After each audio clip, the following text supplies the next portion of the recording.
Doing a quick audio test. We're starting high school baseball in just a moment here on WMBS.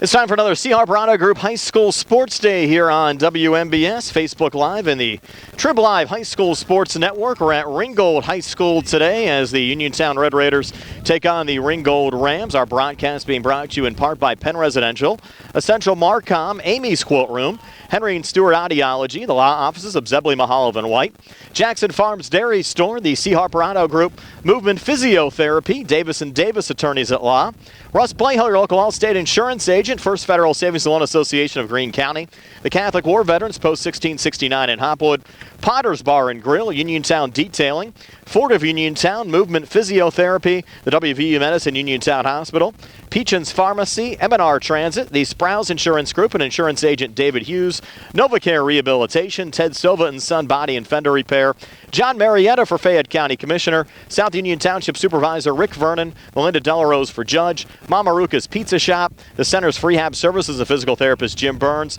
State Farm Agent Lauren Yeoman, the Radcliffe Law Firm, Shop and Save, Uniontown Detailing, Jimmy Johns and attorneys Bobby Gordon, Shane Gannon, and Tim Witt at Watson Mundorf LLP.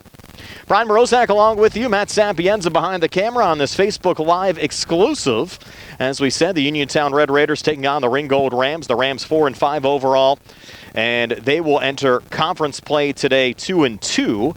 The Uniontown Red Raiders 5-4 overall. Uniontown 3-1 in the conference, a half game back of Greater Latrobe for first place in conference play. Only one conference game got played yesterday, and because of inclement weather, Greater Latrobe downed Albert Gallatin 12-0. Those two schools meeting at Albert Gallatin this afternoon. Laurel Highlands at Bell Vernon, Uniontown here at Ringgold, and both Laurel Highlands and Uniontown will make up their postponed games from yesterday tomorrow. The Red Raiders hosting the Rams under the lights at Bailey Park. That game will start at 7. Bell Vernon will be at Laurel Highlands tomorrow. That'll be a 4 o'clock start. Again, we have Uniontown and Ringgold here today. Again, a key game for playoff positioning. Let you know about some of the folks that are helping bring you high school baseball here on WMBS and the WMBS Facebook page in just a moment. Of course, our game coverage being brought to you as always by the C. Harper Auto Group. The best price every time, all the time, the C. Harper Auto Group. And the gift of hearing is important for people of all ages, from infancy to late adulthood. Henry and Stewart Audiology of Uniontown, Carmichaels, and Connellsville is here to ensure that you make the best decisions about your hearing throughout your life. Whether you choose Henry and Stewart as your audiologist, there's no need to wait for a sale. They offer fair and honest pricing every day on all of their hearing devices and services. So the Uniontown Red Raiders to bat here in the top half of the first inning. Leading off will be the second baseman, junior Mason Kuhn, batting second and pitching. Number 26, Tate Musco. Batting third and playing shortstop, number 7, Austin Grego. In the cleanup spot and playing first base, number 99, Wyatt Nails.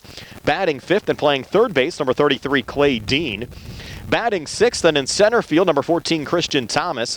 Tyler Hawk, the right fielder, batting seventh. Tanner Uphold, the designated hitter today. Tanner batting eighth, and Cameron Jackson in left field. He's batting ninth for the Uniontown Red Raiders. Defensively, for Ringgold, they have Andrew Mackey in left, Ashton Ray in center, Mason Suss in right. Around the horn, Brad Banaszak at third, Gianni Canty at short, Danny Sharon at second, and Remington Lessman at first. Lorenzo Glasser pitching, and Hunter Mamie catching for the Ringgold Rams. Matt, is our audio okay? Gives me a thumbs up, so we're set to go. The Uniontown Red Raiders and the Ringgold Rams, again from Ringgold High School. It's actually Ken Griffey Senior Field.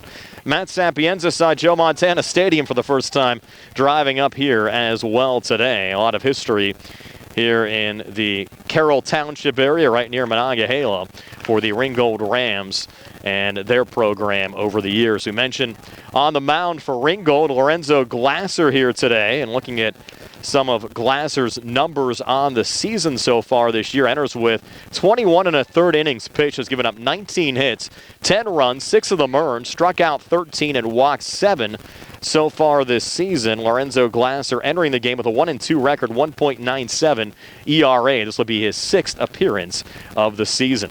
And leading off for the Uniontown Red Raiders here in the top half of the first inning, again, Mason Kuhn.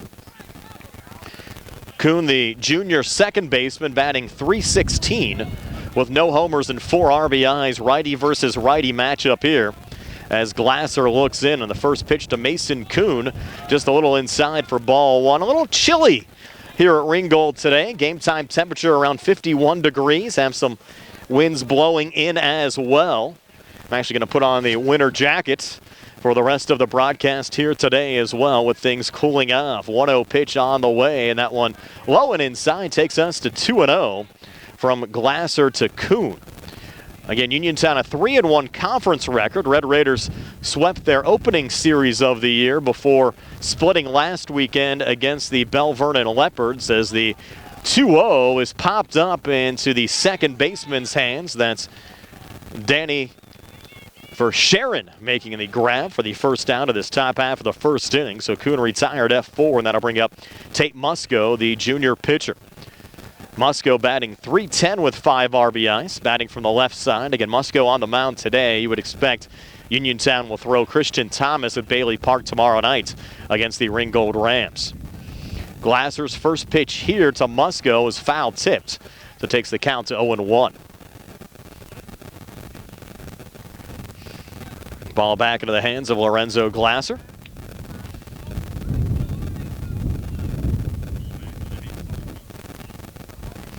Now Glasser will wind and fire the 0-1 here to Musco.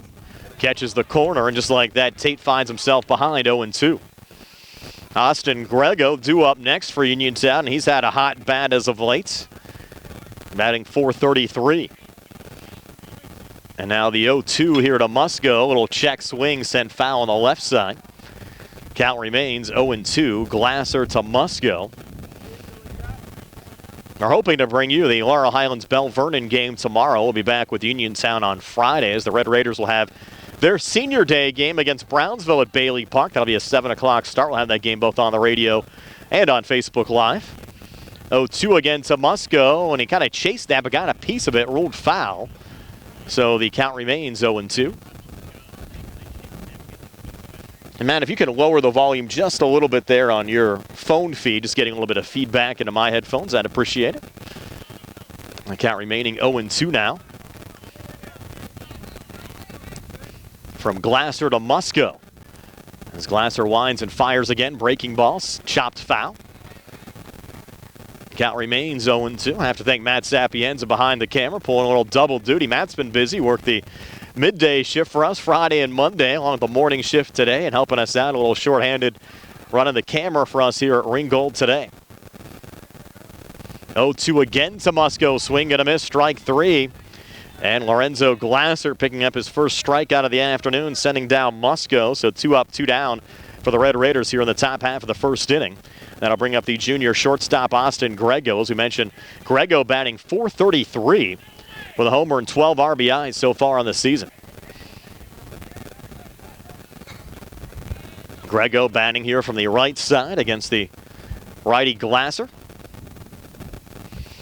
Glasser's first pitch here to Grego, and Grego first pitch swinging, sends it right back in Glasser's direction, who will just flip it off to the first baseman, Remington Lessman, to retire Grego 1-3. So the Red Raiders sent down in order here in the top half of the first inning. We've played a half an inning. Uniontown and Ringgold scoreless here on the C. Harp Rada Group High School Sports Day, broadcast presented by Penn Residential, Essential Marcom, and Amy's Quilt Room.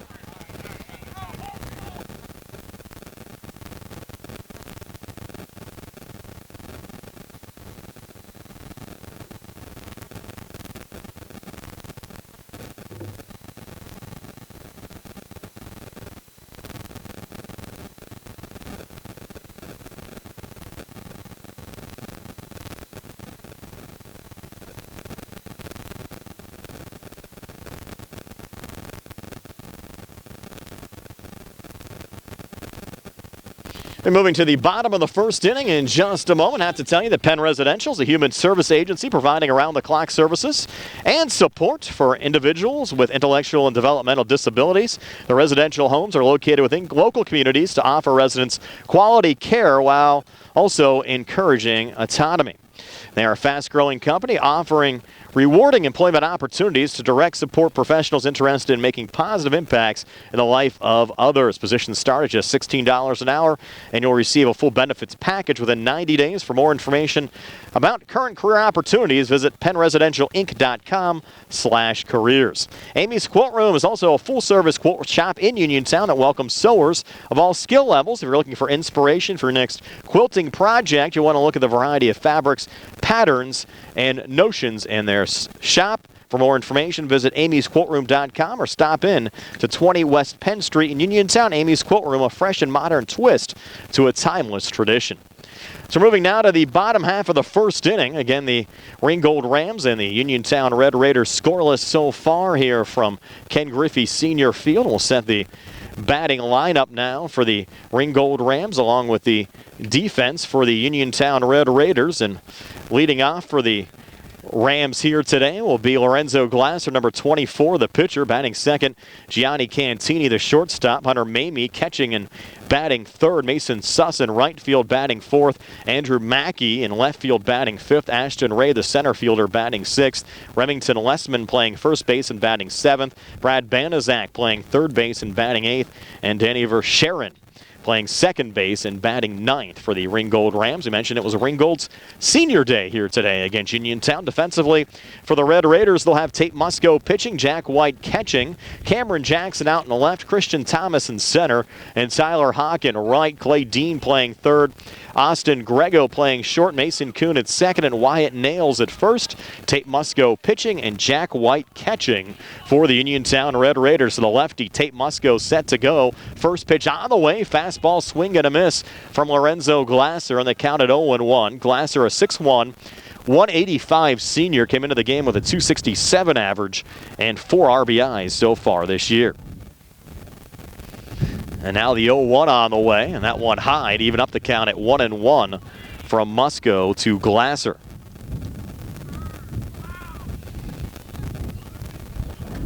Tate actually lining up to his right of the rubber, choosing to operate from that side of the mound. Missing there as the count now moves to 2-1 to Lorenzo Glasser, the leadoff hitter for Ringgold here in the bottom half of the first inning. Again, this game scoreless. Now Musco's 2-1 on the way, swing and a miss. Count even now at 2-2. A nice afternoon for high school baseball, a little chilly. Mentioned the game time temperature in the low 50s. And some wind swirling around as well. I have the ski jacket on, the hat on, trying to stay warm as the 2-2 fouled off. So the count remains 2-2 from Musco to Glasser. Get you some numbers on Musco as well so far this season. The first time we saw Uniontown here on WMBS was Christian Thomas pitching. We expect to see Thomas on the mound tomorrow when these two teams play down at Bailey Park. 2-2 again on the way. This ball popped up into shallow right. Getting under it is Tyler Hawk. He'll make the catch for the first down of this bottom half of the first inning, and one retired now for the Ringgold Rams. And that'll bring up Gianni Cantini, the shortstop. 6 foot, 190-pound senior, batting .219. Still looking for his first RBI of the season. Mentioned Musco. He's worked 13 1/3 innings so far this season. This is 4th appearance, coming in with a 1-1 record, 3.15 ERA. First pitch to Cantini here, catches the outside corner for a strike. Count at 0-1. Musco's given up 14 hits, 7 runs, 6 of them earned, struck out 14 and walked 8 so far this season. Now the 0-1 here to Cantini. It went at chasing. The count now moves to 0-2.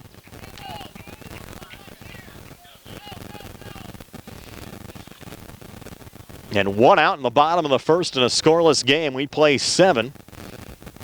0-2 pitch on the way. Swing and a miss, strike 3. So Tate Musco picking up his first strikeout of the afternoon. And for Musco now, that's 15 strikeouts to go against 8 walks so far this season. Now the catcher, Hunter Mamie, coming to the plate. Mamie, a 5'11", 200-pound senior, batting .194 with 4 RBIs. Musco's first pitch to Mamie. A little low and inside. Takes the count to 1-0. By the way, calling the balls and strikes today, David Young. Roger Anselmino on the bases. Your two-man crew for Uniontown and Ringgold this afternoon. 1-0 pitch on the way. Check swing, but not going around was Mamie. Takes the count now to 2-0. From Musco to Mamie as we work with 2 outs here in the bottom of the first inning. And again, this game scoreless. 2-0 pitch on the way. Fastball, swing and a miss. Takes us now to 2-1.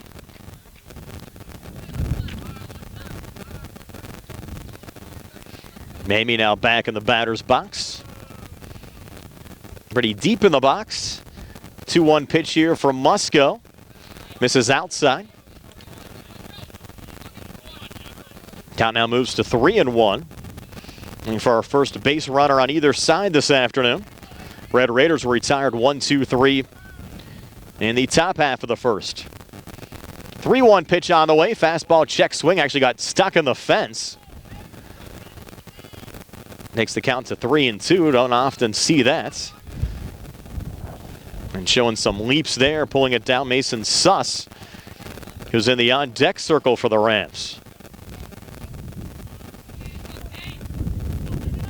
Now Mamie set to go. Full count pitch. 3 balls, 2 strikes, 2 outs. Here in the bottom of the first inning, Musco delivers. Breaking ball, check swing, and punched out is Hunter Mamie. So Tate Musco back-to-back strikeouts. Rams retired 1-2-3 here in the bottom of the first inning. We've played an inning, and we're scoreless. Uniontown and Ringgold here on the C. Harper Auto Group High School Sports Day. Broadcast presented by Penn Residential, Essential Marcom, and Amy's Quilt Room.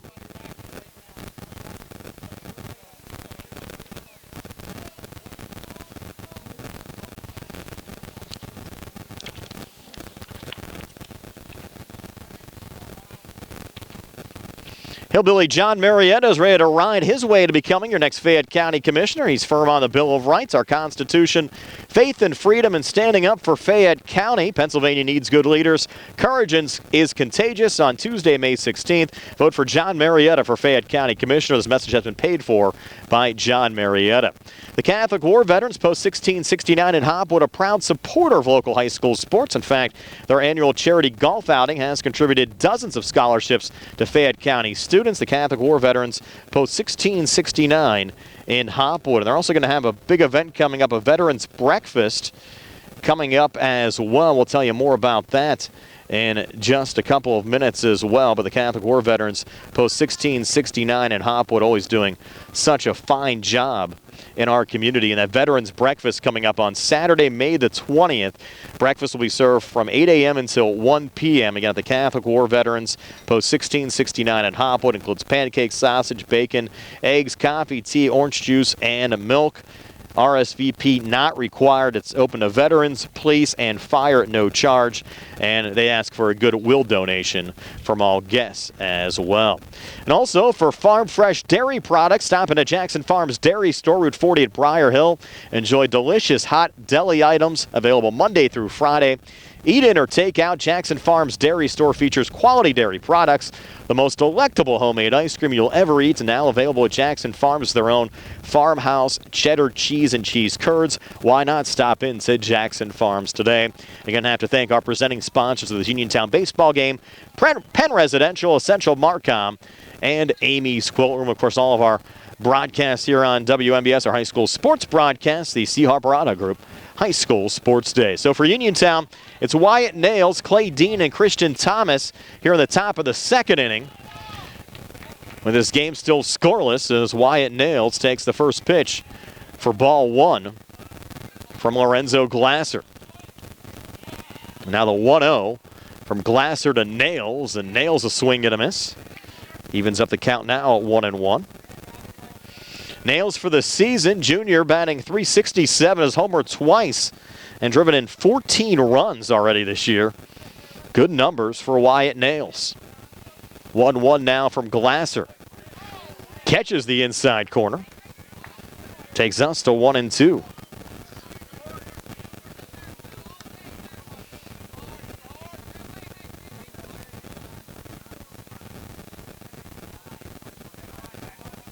And still looking for the first base runner on either side. 1-2 pitch, swing and a miss, strike three. Second strikeout now for Glasser as Nails goes down. And now 1 out here in the top of the second.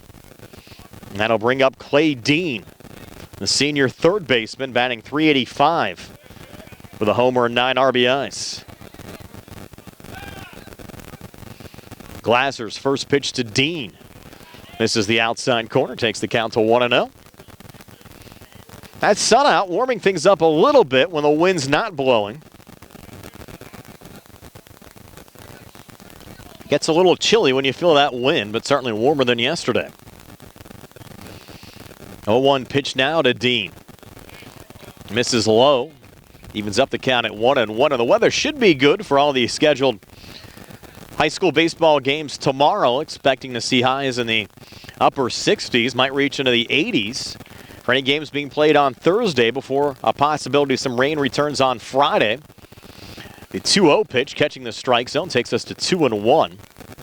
You look at the middle of this Uniontown order, Nails batting .367, Dean .385. Have certainly done a nice job getting things done for the Red Raiders so far this year. And this one popped up from Dean. Deep in the infield, it'll be the shortstop getting under, making the catch there, Gianni Cantini, for the second out of the inning. That'll bring up Christian Thomas, senior center fielder, and you kind of get the feeling it's going to be just a matter of time before Christian gets the bat going. Entering this game with a .160 average and 5 RBIs. I think you'll see that average starting to pop up here soon. Red Raiders wouldn't mind Christian getting on here for a 2-out base runner here in the top of the second inning. Now Christian in the batter's box set to go. And Glasser now, the first pitch to Christian Thomas. First pitch swinging, chops it foul on the left side. That one even got by Kenny Musco, Mustang head coach, coaching third down there. Kenny usually pretty sure-handed down there. Couldn't come up with that one. 0-1 now from Glasser to Thomas. Pitch on the way. Christian, big cut, swing and a miss, and now 2 strikes on Christian Thomas. Rams looking for another 1-2-3 inning.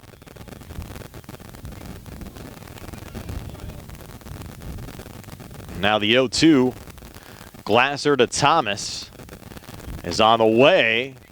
Thomas took it, and the pitch just missed. Ringgold was looking for a called strike 3. They didn't get it. Count now 1-2.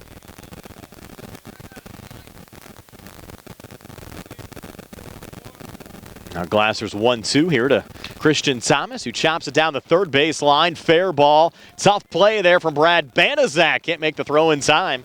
Our first hit of the game, an infield single from Christian Thomas. And the Uniontown Red Raiders in business with 2 outs here in the top of the second inning with Tyler Hawk coming to the plate. Hawk, another Red Raider that's done a nice job with the bat in his hand so far this season. Senior right fielder coming in with a .300 average and 2 RBIs. Certainly have a great vantage point for this one. Up just behind home plate. Nice view for our camera. Again, Matt Sapienza behind the camera this afternoon as Tyler Hawk takes the first pitch for strike 1 from Lorenzo Glasser.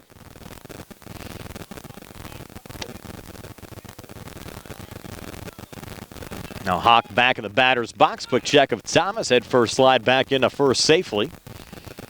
Thomas, good speed for Uniontown. See if he might try to take off and get in a scoring position here with 2 outs in the inning. Tanner Uphold in the on-deck circle for Uniontown. Next pitch on the way. Swing and a miss there from Tyler Hawk. Now has 2 strikes on him.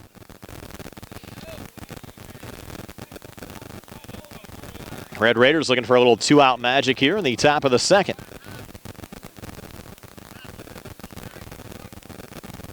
Count now 0-2.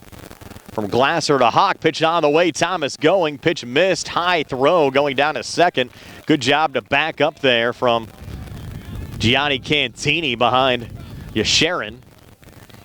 But into second safely is Christian Thomas. He's in scoring position. You have a 1-2 count now on Tyler Hawk. See if the Red Raiders can get a runner across here on the top of the second inning.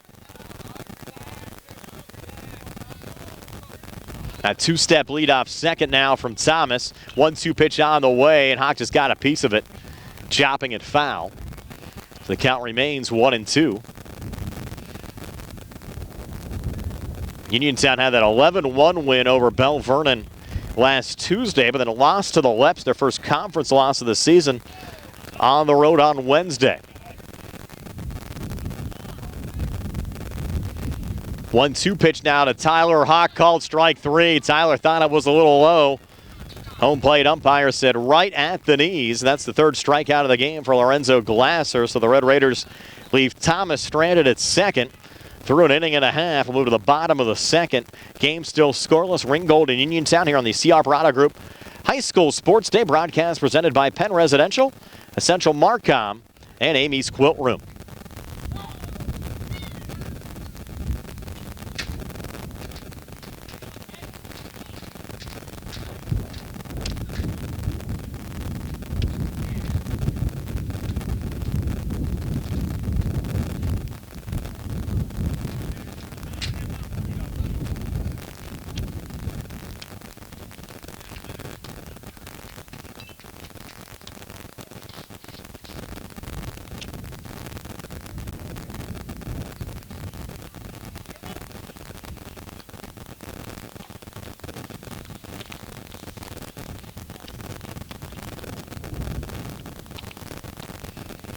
Marketing communications is an essential part of every business, but identifying an effective marketing strategy can be tricky. If you're interested in growing your business but unsure about where to start, contact Essential Marcom to begin the discussion. From business and product naming to logo design, website development, and social media, Essential Marcom collaborates with local startups and existing businesses to maximize customer reach. To learn more about Essential Marcom's capabilities or view their portfolio at essentialmarcom.com. That's essentialmarcom.com, or contact Dana at essentialmarcom.com. Since 1976, Davis & Davis has represented people, not insurance companies.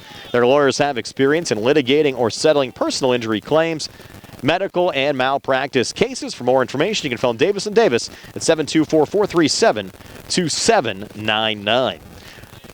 So this game's still scoreless, moving to the bottom of the second, and leading off for the Ringgold Rams and fouling off the first pitch is Mason Suss. Suss, a 6', 160 senior, batting .250, has homered once and driven in 4 runs so far this season for the Ringgold Rams. 0-1 now, must go to Suss. Tate winds and fires, and Suss pops this one up into right field. Moving over to the line and making the catch is Tyler Hawk for the first down to this bottom of the second inning. I'll bring up Andrew Mackey, the Ringgold left fielder, 5'6", 145 senior, batting .308 with an RBI.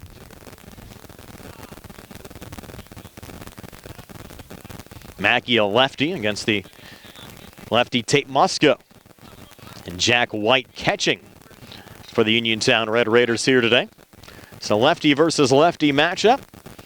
Musco winds and fires the first pitch, and therefore a strike to Mackey. The count 0-1. Ashton Ray due up next for the Rams.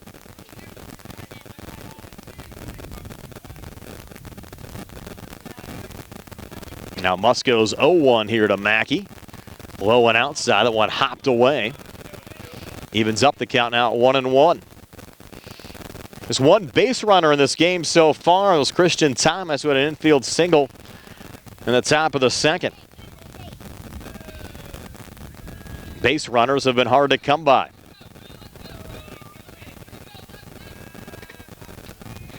Now the 1-1 on the way. Breaking ball misses high. Takes us to 2-1.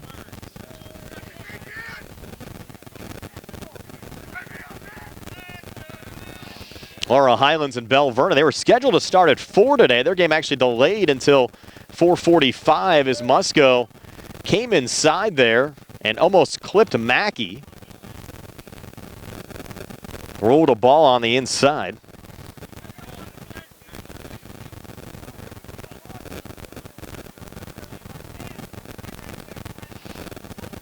Again, we assume the Laurel Highlands game delayed because of field conditions. They're on the road at Bell Vernon today as well, and that one off to hit the bat or the head. It did hit the head of Andrew Mackey. This is a hit-by pitch. You saw Musco come inside on the previous pitch and then catching Mackey there. So the Rams get their first base runner with one out here in the bottom of the second of a scoreless game.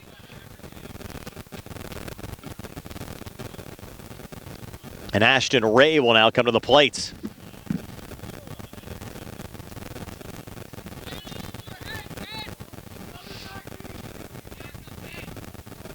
So Ashton Ray, 6'3", 185 senior, coming in with a 172 average. Righty Ray against the lefty Tate Musco, and that one on the inside, went off the inside of the bat of Ray. So Musco inside here on the last 3 pitches, and catcher Jack White telling him, hey, settle down a little bit. Sometimes you see the pitchers try to pick the corners a little bit too perfectly. 0-1 now. Musco to Ray, breaking ball, called strike, that time on the outside corner. Makes the count to 0-2. One of the Red Raider coaches, Jimmy Burns, our friend from UPMC Centers for Rehab Services. Longtime supporter of local high school sports. 0-2 pitch, called strike 3. So Ashton Ray goes down, third strikeout of the game for Tate Musco, and 2 away. Here in the bottom of the second inning with Remington Lessman coming to the plate. Lessman, 6'3", 230-pound senior first baseman, batting just 136. Another lefty versus lefty matchup here. Despite all the rain we had yesterday, the field here at Ringgold in very good shape. I have to credit their grounds crew for getting it not only playable but well conditioned for the game this afternoon, as Musco missed there on the first pitch to Lessman on the inside. Count at 1-0. Tony Hanula expected to have most of the call for you tomorrow of that Laurel Highlands Bell Vernon game. That's the plan as of now, to have that one on the air for you here on the WMBS Facebook page. Count now 2-0. Also have the Laurel Highlands School District School Board meeting up on the WMBS Facebook page at 6 o'clock tomorrow. Again, I have to send our condolences out to the family of longtime Laurel Highlands School Board President Melvin Sepik, who passed away about a week and a half ago, as the Red Raiders check Mackey there, head first slide back into first safely. And also, while we're sending out our condolences, certainly to the family of John Richnavsky as well, our longtime polka host here on WMBS, passing away this past Thursday. Another miss there from Musco to Lessman, moves the count to 3-0. And Lessman batting from the number 7 position in the Ringgold batting order. Have a runner on, 2 outs here in the inning. Don't want to try to get too cute here with Lessman, who again entered the game with just a 136 average. Want to throw some strikes in the situation and need one here with a 3-0 count. Pitch on the way, again misses for ball 4, so a 4-pitch walk issued there from Musco to Lessman. First walk of the game issued by Musco, even though he did hit Mackey earlier on this inning. So you have 2 base runners without the Rams picking up a hit here in the bottom of the second. This game's still scoreless now with Brad Banaszak coming to the plate. First pitch, Musco to Banaszak, breaking ball hit right back to Musco, went off of his glove. Scampers over to second base. No play there for Mason Kuhn, and that'll load up the bases. So it's a tough play coming off the mound there from Musco. Just couldn't glove it down. The ball kind of pinballed around there, and by the time it got to Mason Kuhn, he had no play on it. I think you probably have to rule that just an infield single there from Banaszak. Got a solid bounce. It loads up the bases. for Danny Verscheren. Verscheren, a little guy, 5'4", 420 pounds. He's a senior at batting .500. When he's gotten an opportunity at the plate, he's done a nice job so far this season. Almost got hit there. Pitch was inside. Good job by the catcher, Jack White, to scamper back, and now he's looking for the baseball that kind of got caught in the fence. Able to retrieve it. Might have been an opportunity there for Mackey, who's down at third, to maybe go home.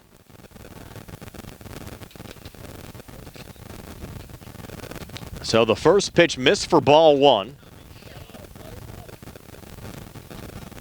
And the Rams looking down to the umpires, saying, based on the ground rules, does everybody get to advance? But I think in that situation, since the ball was in foul territory,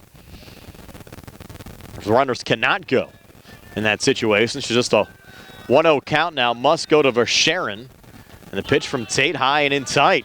Count now 2-0. Again, no place to put Verscheren.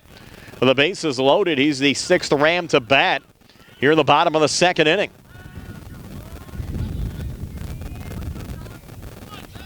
Tate a long look in now to Jack White. Composed, set to go. 2-0 pitch here to Verscheren. Catches the outside corner for a strike, and boy, do the Red Raiders need that. Takes the count now to 2-1.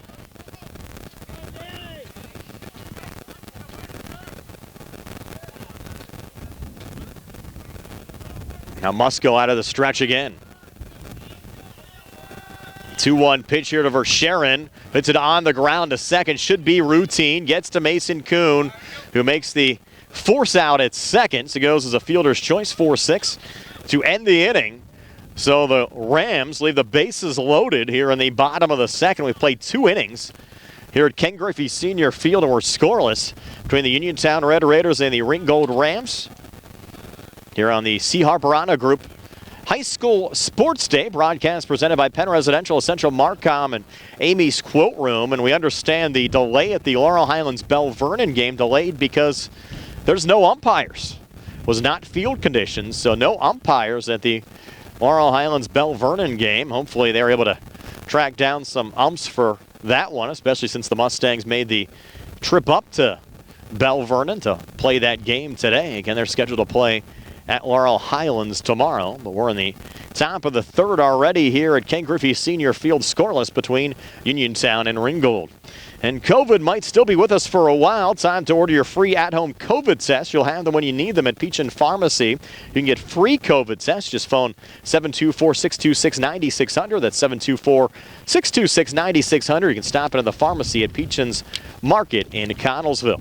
Contact Uniontown Allstate agent Russ Bleho for a free quote and any of the car insurance you need. Located on Lebanon Avenue in Uniontown. You can call Russ at 724-439-9700. Remember, you're in good hands with Russ Bleho and Allstate. You can be prepared for spring with the help of First Federal Savings Loan Association of Greene County. With a home improvement loan, a home equity loan, or home equity line of credit, you can finally upgrade that old air conditioning unit, take care of that leaking roof, or replace those outdated floors. Apply online at ffgc.bank. First Federal Savings Loan Association of Greene County, member FDIC, equal housing lender, MLS number 458-729. Again, our broadcast today also presented by Penn Residential, Essential Marcom, and Amy's Quilt Room. Brian Morozak alongside Matt Zapienza, who's behind the camera in our Facebook Live video feed. Appreciate everybody watching the contest here today. Been a good one so far with Laurel Highlands and Ringgold scoreless. Nice job by both pitchers. Tate Musco for Uniontown, Lorenzo Glasser for the Ringgold Rams, as Tanner Upholt leads off the top half of the third inning, taking the first pitch for a strike from Lorenzo Glasser. So Upholt behind 0-1. Uphold the designated hitter today for Jack White, entering the game with a .267 average and an RBI. Swings at the 0-1, sends a little one-hopper right back at Glasser, flips it off to first to Remington Lessman to retire. Uphold 1-3 for the first out of this top half of the third inning. And I'll bring up the junior left fielder Cameron Jackson for the Red Raiders. Jackson entering the game with a .278 average and a couple of RBIs. Righty versus righty matchup. First pitch here from Glasser. Fastball just missed for ball one.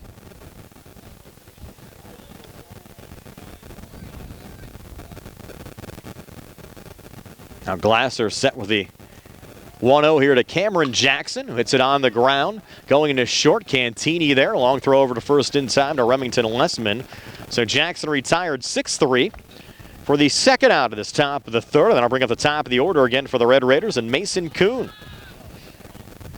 Kuhn Jr. came into the game with a .316 average and 4 RBIs. Popped up to Danny Verscheren, the second baseman, to lead off the game back in the top of the first. So Musco will step in. Or check that, Mason Kuhn will step in. Tate Musco due up next. First pitch from Glasser. Taking it for a strike there is Kuhn. And the count at 0-1.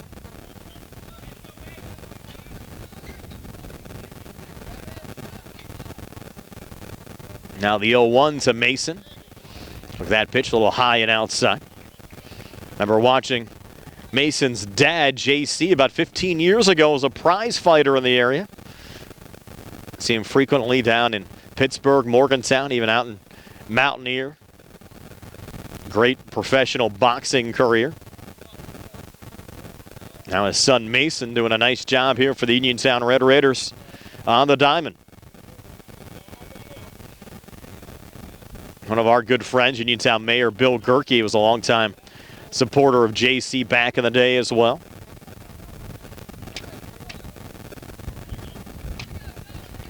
Mayor Gerke actually scheduled to be on with Phil Michael on Thursday on What's on Your Mind here on WMBS.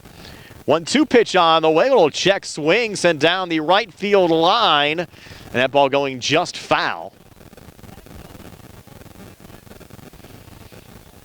Mason trying to steal an extra base hit there, almost got that one to stay fair. Moves the count now to 1-2. 3:30 down both lines here at Ken Griffey Senior Field. Just about 400 to straightaway center. 365 to the alleys. Pretty equal dimensions around the park. Wind right now blowing in from center field. The 1-2 pitch now to Mason Kuhn, and Mason sends this one high in the air to shallow left center field. And getting under it and making the catch there, Ashton Ray, the center fielder, to end the inning. So Uniontown retired 1-2-3 here in the top half of the third inning. We're still scoreless. Moving to the bottom of the third here on the C. Harper Auto Group High School Sports Day broadcast presented by Penn Residential, Essential Marcom, and Amy's Quilt Room.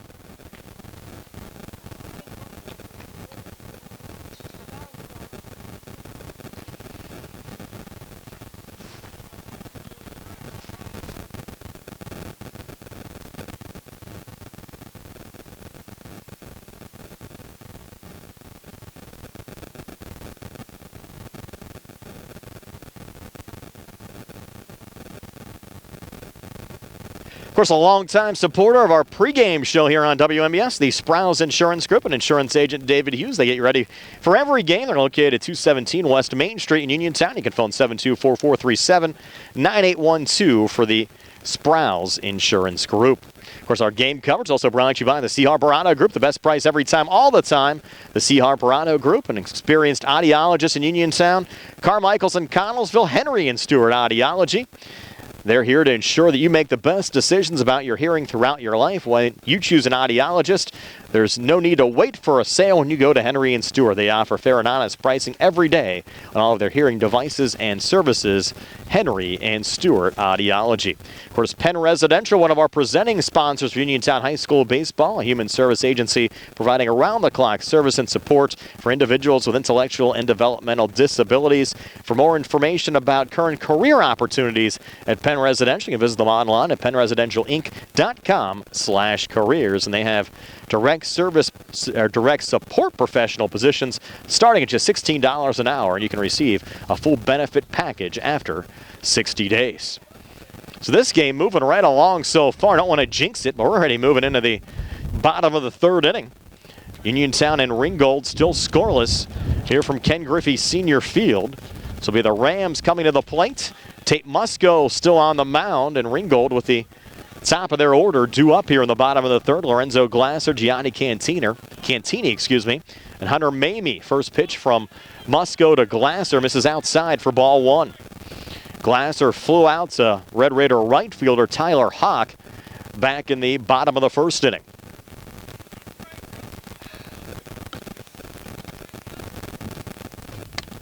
Now the 1-0 here from Musco to Glasser, misses high again.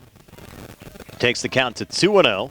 Glasser, a 6'1", 185 senior, came into this game with a 267 average and 4 RBIs. Musco's 2-0 now to Glasser. Fastball, swing and a miss. Takes us to 2-1.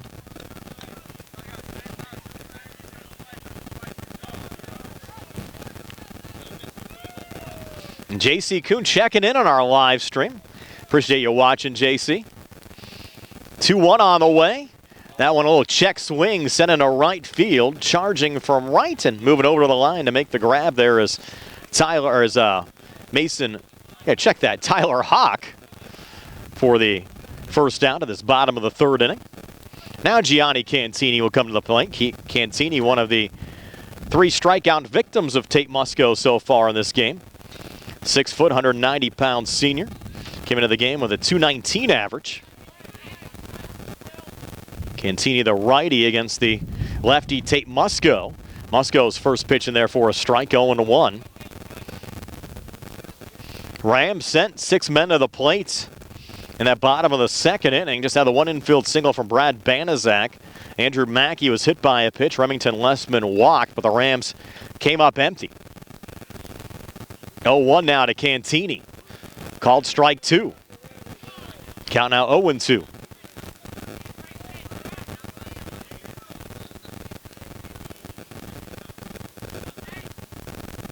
Now Cantini set to go again. 0-2 from Musco. Sent foul. Count remains 0-2.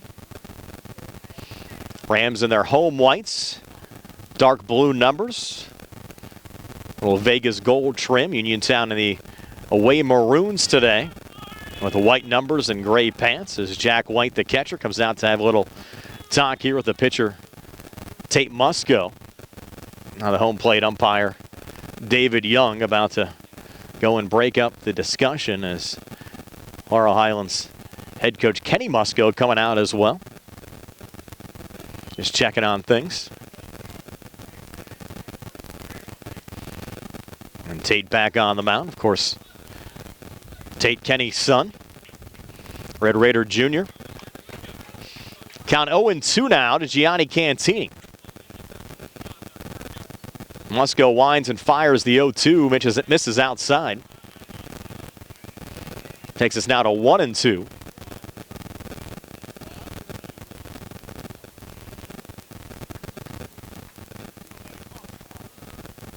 Now the 1-2 here again. Check swing. Did he go? Have the appeal.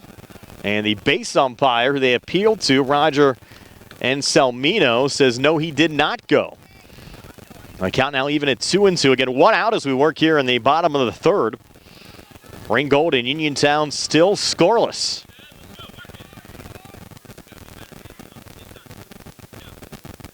Now the 2-2 on the way, high and outside, and now we're full of 3-2 from Musco to Cantini.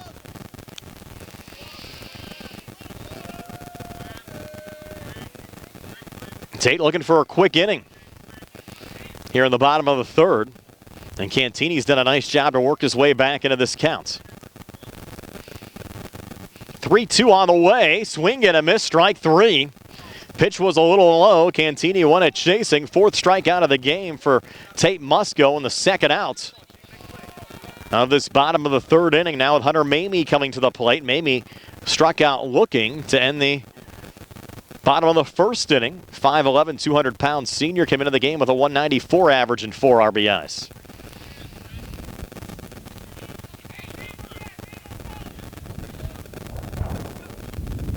First pitch now to Mamie, high and outside, takes the count to 1-0. And I have to thank all of our sponsors of high school baseball today. I also like to thank Movement Physiotherapy. Tyler Gasick and his team doing a nice job on Route 40.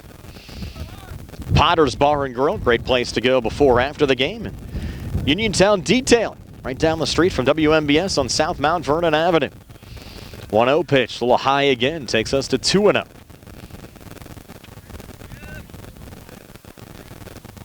2 outs, bases empty in a scoreless game.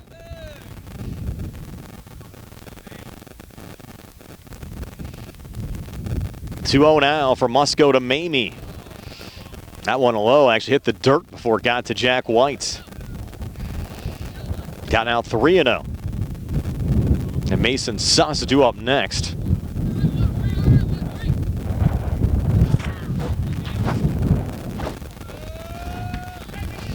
Wind's blowing around some of my folders and paperwork, trying to duct tape as much stuff down as possible. Appreciate Matt retrieving that for us. 3-0 pitch on the way, well outside for ball 4. That one just kind of looked like it slipped out of the hands of Tate Musco. So that's the second walk that Tate has issued in this game. Also hit Andrew Mackey with a pitch back in the 2nd inning. And have Jack White come back out here and have a little talk with Tate, trying to settle him down. You'll have Hunter Mamie on first. Mason Suss coming to the plate. Game still scoreless now. Opportunity for the Rams with 2 outs here in the bottom of the 3rd. Mookie John checking in, watching our broadcast as well on the WMBS Facebook page. Appreciate Mook's supports. Now they'll have a courtesy runner here for the catcher. That'll be number 15, Petrosky to run. Micah Petrosky, the courtesy runner for Mamie. You'll have Musco, the lefty, with a clean look over at first. Red Raiders next week will take on Greater Latrobe. That should be a fun series. Again, entering play today. Greater Latrobe at the top of the table, 4-1 in the conference. Uniontown a half game back at 3-1.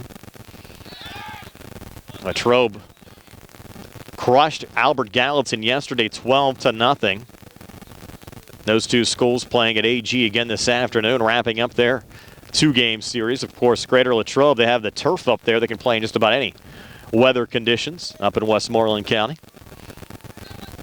You've yet to get any indication whether that Laurel Highlands-Bell Vernon game has gotten underway yet this afternoon. They were delayed due to the umpires not showing up in Ross Draver Township today. Count 1-0 now from Musco to Mason Suss, with Petrosky, the courtesy runner, on first. Game still scoreless, bottom of the 3rd inning. Rams trying to get something going here at home at Ken Griffey Senior Field. 1-0 now to Suss. Catches the strike zone. And we're even at 1-1.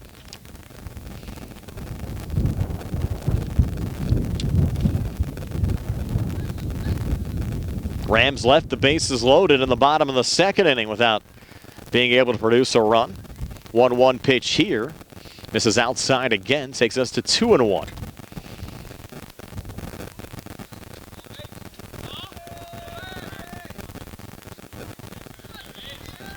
Suss back in the batter's box. Another long look in here from Tate Musco. 2-1 on the way. Runner going. Swing and a miss. Throw down to second. And safe at second is Petrosky, the courtesy runner. So he moves in a scoring position. Now you have a 2-2 count on Suss. 2 outs here in the inning. And again, Suss flew out to Tyler Hawk first time up.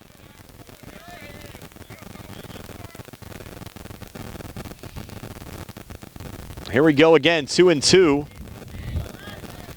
From Musco to Suss. Petrosky about a 2-step lead off second. 2-2 pitch on the way, just nubbed foul that time from Suss. The count remains 2-2.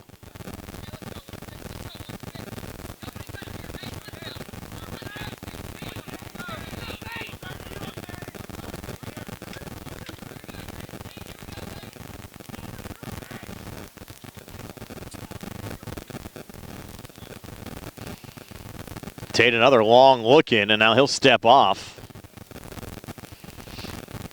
There's no pitch clock here in the high school game. Boy, if we had some fast Major League Baseball games this season. One of the best things Major League Baseball's maybe introduced ever. They move along the speed of the games. 2-2 pitch, swing and a miss, strike 3. So Tate Musco mows down another one, sending down Suss for the first time today. 5 strikeouts already for Tate Musco. And we're scoreless after 3 here from Ken Griffey Senior Field on the C.R. Barada Group High School Sports Day broadcast presented by Penn Residential, Essential Marcom, and Amy's Quilt Room.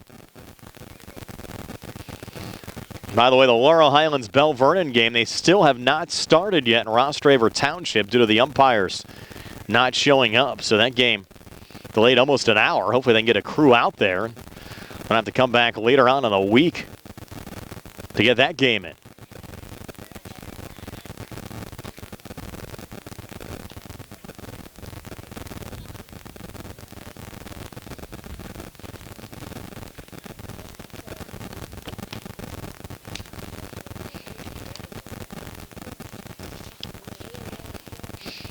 Amy's Quilt Room, a full-service quilt shop in Uniontown that welcomes sewers of all skill levels. You're looking for inspiration for your next quilting project. You want to look right through the variety of fabrics, patterns, and notions in their shop at Amy's Quilt Room. You just check in with our colleague Tony Hanola, his wife, a huge supporter of Amy's Quilt Room. For additional information, you can visit amysquiltroom.com or stop into their shop on 20 West Penn Street in Uniontown. Amy's Quilt Room, a fresh and modern twist to a timeless tradition. Marketing communications is an essential part of every business, but identifying an effective marketing strategy could be tricky. If you're interested in growing your business but unsure of where to start, contact Essential Marcom to begin the discussion. From business and product naming to logo design, website development, and social media, Essential Marcom collaborates with local startups and existing businesses to maximize customer reach.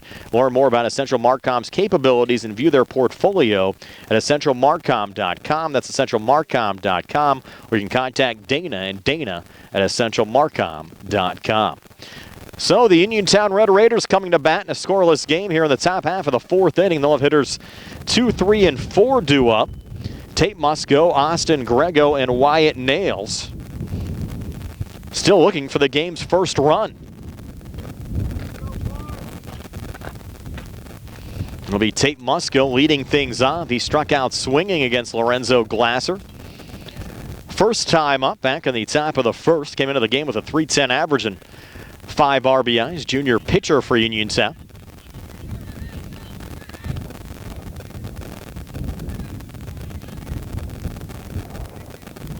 So Tate steps in. First pitch from Glasser. Misses for ball 1. Can you look at the conference standings right now? You have Greater Latrobe at 4-1. They've played one more game than everybody else in the conference except for Albert Gallatin as Musco pops that one up. We go into right center field. And it'll be the center fielder, Ashton Ray, taking charge and making the catch for the first outs of this top of the 4th. And then kind of a logjam in the conference behind Greater Latrobe and Uniontown. You have Bell Vernon at 2-2, Ringgold at 2-2, Laurel Highlands at 2-2. And the top 4 teams will make the playoffs. Albert Gallatin at 0-5. Unfortunately, the Colonials pretty much out of the mix right now. And you kind of get the sense if you can get to 5 or 6 wins, you're pretty much a lock getting into the postseason. Right now, Uniontown sitting at 3, looking for number 4 here this afternoon as Austin Grego takes the first pitch for strike 1 against Lorenzo Glasser. Grego grounded out to Glasser. First time up, back in the top of the 1st. And Glasser misses there on the 0-1, even up the count at 1-1. But Grego came into this game with a .433 average, a homer and 12 RBIs.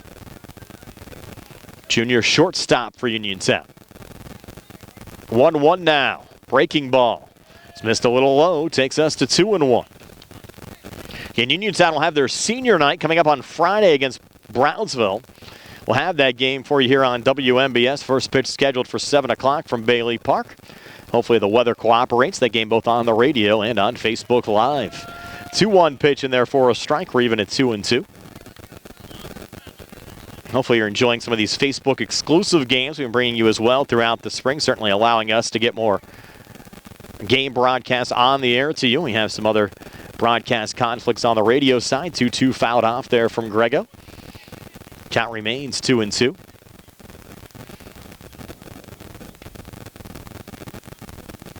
One out as we work in a scoreless game here in the top half of the 4th inning. almost halfway home already. And we play 7 scheduled innings. Well, it seems though Matt Sapienza's around. We're due for an extra inning game. Breaking ball there, and Grego popping that one up on the right side towards the fence. Rams with no play on it though. The count remains 2-2.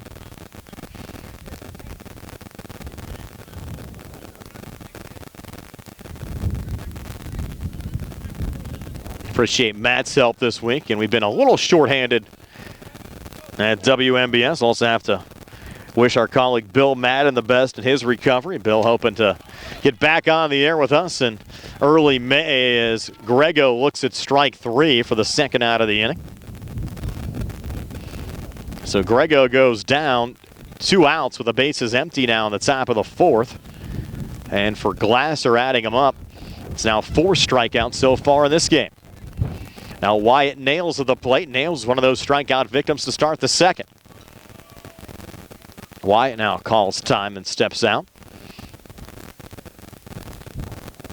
Nails, Red Raider first baseman, came into the game with a .367 average.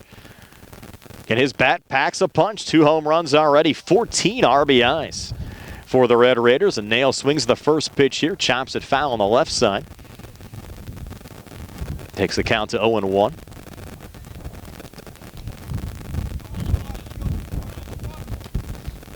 Christian Thomas due up behind Clay Dean, who's in the on-deck circle. If Dean due up next, and Thomas behind him. 0-1 pitch. Breaking ball misses low and outside. And Thomas has the Red Raiders' lone hit of the game, an infield single back in the second inning. Uniontown trying to get things going here at the plate against Lorenzo Glasser. Has been very impressive. Another breaking ball there, just missed from Glasser. Takes the count now to 2-1.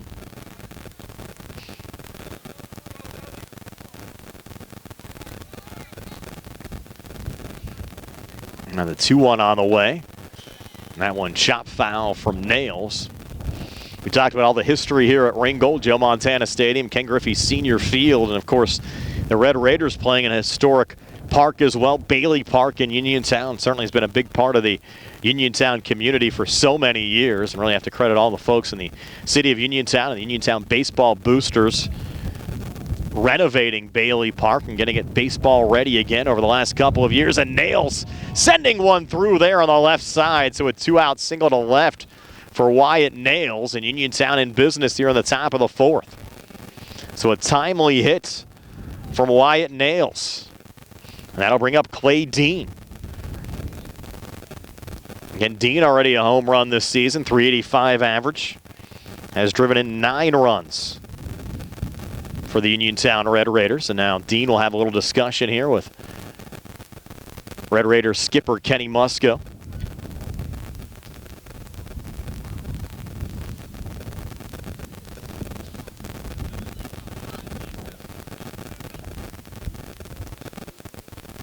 Now Dean set to step in.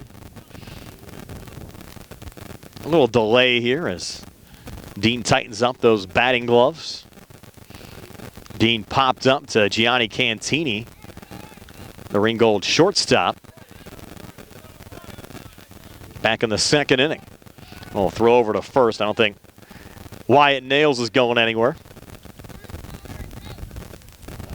Not really a threat to steal on the Uniontown side. They're going to check him again. The big guy gets back safely. Wind's picking up again a little bit now, blowing right to left here at Ken Griffey Senior Field. First pitch now to Clay Dean, chopped on the left side, foul. Moves the count to 0-1. Started right on time, right around 4 o'clock this afternoon. That was Ringgold Senior Day. Also honor the Uniontown seniors as well. Have their own senior day again at Bailey Park coming up on Friday. That one hit on the ground. Nice little snag there from Banaszak, the third baseman. Throw over to first in time to Remington Lessman to retire Clay Dean 5-3 to end the top half of the 4th inning. So now we're halfway home. played 3.5 innings, moving to the bottom of the fourth here from Ken Griffey Senior Field. This game still scoreless on the C. Harper Group High School Sports Day. Broadcast presented by Penn Residential, Essential Marcom, and Amy's Quilt Room.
Another supporter of our high school sports broadcast, the Catholic War Veterans Post 1669 in Hopwood.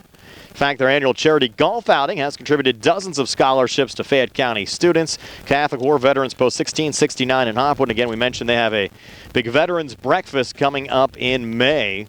Actually, check out our Facebook page. We posted some details on that veterans breakfast coming up at the Catholic War Veterans Post 1669 in Hopwood.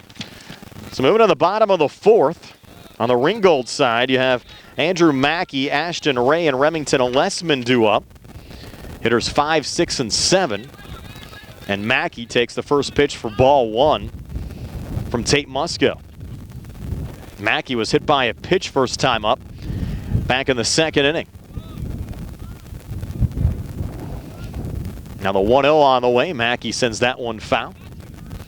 Evens up the count at 1-1. Mackey, 5'6", 145 senior.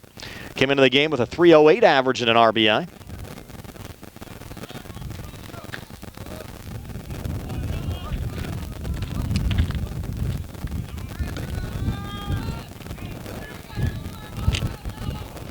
Nobody out. Bases empty. Scoreless game. Bottom of the fourth. Rams and Red Raiders. Next pitch from Musco. Breaking ball called strike. Takes the count to 1-2 now. To Andrew Mackey. Brian Morozak along with you. Matt Sapienza behind the camera on our Facebook Live video feed here at 5 o'clock on WMBS. 1-2 on the way. Fouled off. Count remains 1-2. Mookie John checking in, saying, looks like a beautiful field here. Yes, it is a beautiful field here, Mook. Ken Griffey Senior Field at Ringgold High School. In great shape for high school baseball on a Tuesday afternoon, and a little check swing number foul. She might have went off the bat initially. And on the Rams side, actually, looks like we have a pinch hitter. It's not Mackey at the plate. It's Noah Weinberg batting for Mackey. So Weinberg, the pinch hitter. Musco had a little hesitation on that delivery. Missed outside. The count now 3-2 full. Weinberg came into the game just 2 at-bats, 0 for 2 on the season. So the Rams in an odd spot here, throwing in a pinch hitter in the bottom of the fourth. Now the 2-2 pitch on the way. Breaking ball called strike 3. Late call there from the home plate umpire, but the punch out of Weinberg, who again came in for Mackey. We're going to get another pinch hitter now as Ashton Ray was scheduled up. You're going to have Zane Mahoney now batting for Ray. So Ringgold skipper Don Roberts trying to mix things up here in the bottom of the fourth inning. Now with Mahoney at the plate, facing the lefty Musco. First pitch a called strike. Now the high school baseball re-entry rule, if the Rams bring Mackey and Ray back in, then Weinberg and Mahoney would be out the rest of the way. So we'll see what they do for defensive purposes next half inning as Musco misses inside there on the 0-1 to Mahoney. So Zane Mahoney came into the game without a plate appearance. We're getting an opportunity here against Uniontown. And these also are a couple of seniors. I mentioned it's senior day for Ringgold. Kind of a risky situation, though, to put in some seniors that don't have a lot of experience. Conference game, again, a lot on the line, and Ringgold kind of in a logjam. The final couple of playoff spots in the conference. 2-1 called strike. Evens up the count at 2-2. So again, not sure what the mindset is there of head coach Don Roberts, whether it's senior day, whether it's the fact he just wants to kind of get some maybe hot hands into the lineup there and try to steal a hit here against Tate Musco. Has been tough on the mound for Uniontown so far today. Now you have a 3-2 count here on Zane Mahoney. You certainly want to strike in this situation from Musco. Again, we mentioned Mahoney entering this game without a plate appearance.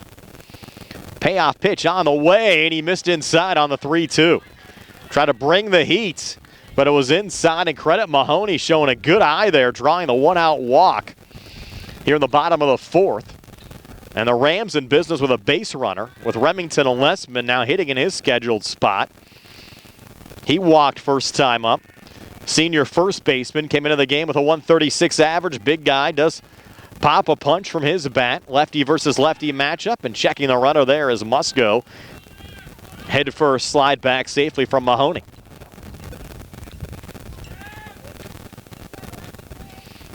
So Remington in the batter's box, awaiting the first pitch here from Musco. Runner going, breaking ball fouled off there by Lessman. Count moves to 0-1. And heading back to the bag will be Mahoney.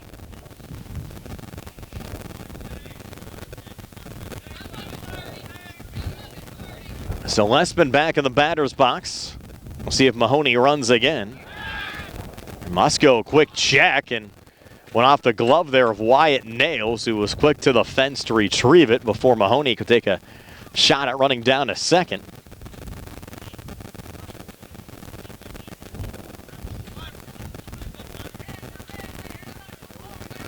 Now Lessman back in the batter's box, but a step and a half lead off first.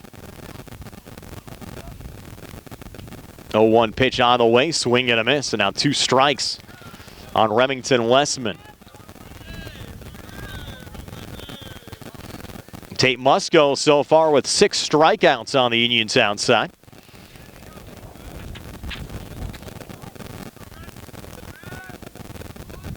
One out here in the bottom of the fourth. Check of the runner. They're going to have Mahoney in a rundown. Throw back to second. The tag is there in time. And Mahoney caught stealing for the second out of the bottom of the fourth. A risky situation there. They sent him trying to get in a scoring position, but Musco, the lefty, has that clean look over at the first base bag. Saw Mahoney going. Quick heads-up throw over to Wyatt Nails, and they're able to get him back at the second base bag for the second out of the inning as Lessman takes the 0-2. Count now moves to 1-2 as the Red Raiders try to get out of this bottom of the fourth with no damage being done. Again, all donuts up on the board so far. Game scoreless.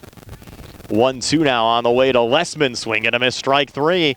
That's now 7 strikeouts for Tate Musco. We've played 4 innings from Ken Griffey Senior Field. Still scoreless, Uniontown and Ringgold. The C. Harper Auto Group High School Sports Day broadcast presented by Penn Residential, Essential Marcom, and Amy's Quilt Room.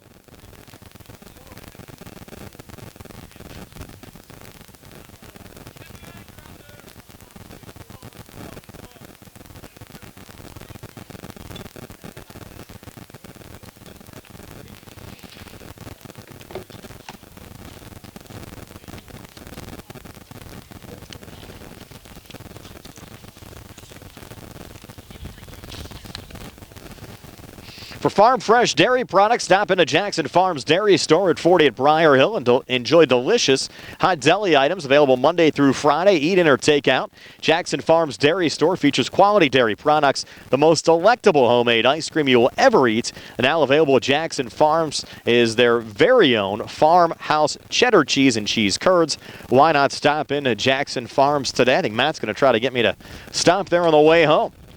Davis & Davis, they've represented people, not insurance companies, since 1976.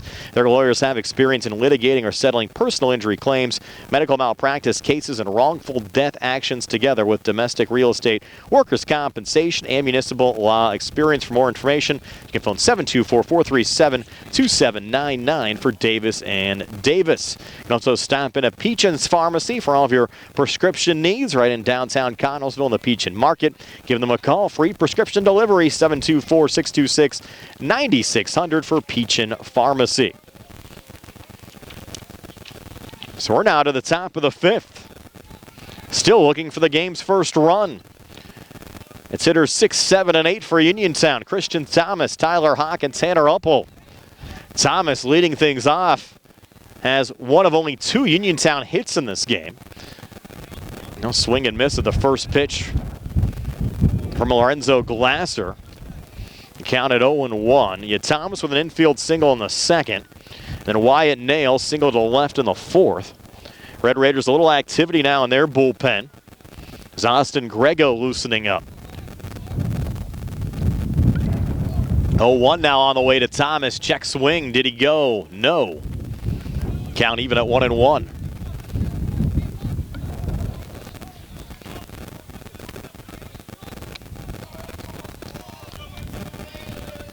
Now the 1-1. Glasser to Thomas. And therefore a strike right at the knees takes us to 1-2.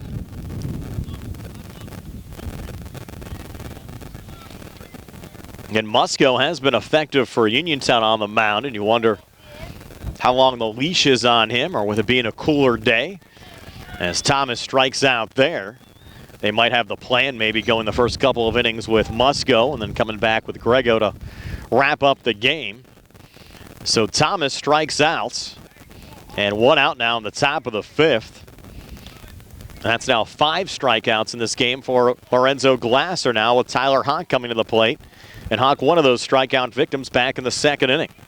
Struck out looking, but came in with a .300 average and 2 RBIs. Red Raiders right fielder here today, laying down a bunt, pops it up, little one-hopper going to Glasser. Tough throw over to first, but in time to Remington Lessman to retire Hawk 1-3. So when it's tough to find base runners, credit Hawk there, trying to lay down the bunt, maybe catch Glasser. Not expecting it, but Glasser did a nice job getting it down to Lessman to retire Hawk 1-3 for the second out of this top half of the fifth inning. And now Tanner Uphold coming into the plate. Uphold retired 1-3 to start the third inning. Came into the game with a .267 average and an RBI. Red Raiders senior takes the first pitch for strike one here from Lorenzo Glasser.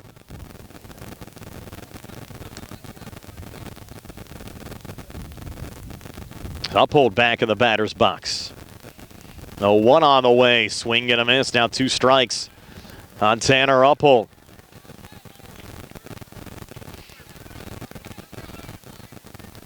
Saw the Red Raiders, who busted out 11 runs against Bell Vernon last week, struggling to get runs here against a very effective Lorenzo Glasser. Actually struggling just to get base runners right now.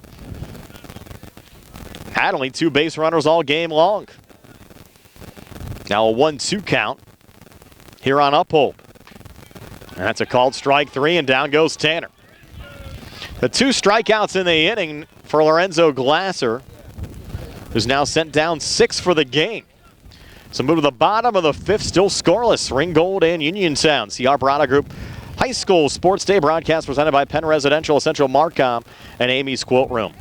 Whether it's bankruptcy, criminal law, Social Security, disability, or a variety of other legal issues, Zebley, Mahalovan White provides services aimed to resolve their clients' needs.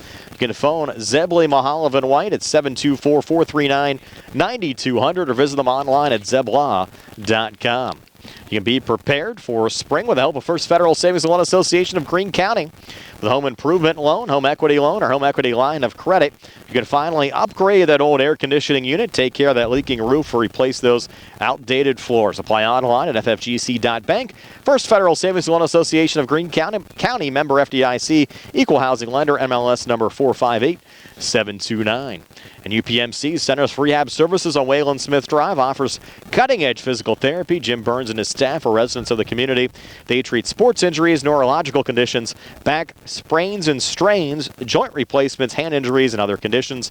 You can call their office with a prescription from your doctor or schedule by direct access, and they can contact your doctor for you, 724-437-7500 for UPMC Centers for Rehab Services.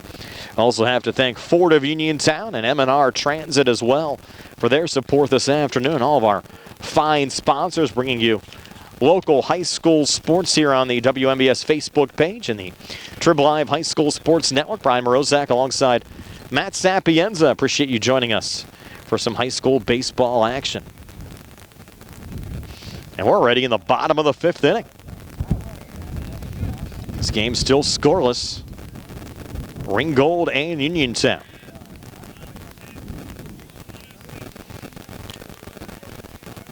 And for the Rams, due up, well, it was expected to be Brad Banaszak, but it's back to the pinch hitters. Kevin Willis to lead off the bottom half of the 5th here for the Rams. Willis showing bunt, facing Tate Musco, still on the mound, pulls back, pitching there for a strike. Counted 0-1, so Willis, just 2 plate appearances so far this season. 1 at-bat, has scored a run, but has yet to pick up a hit.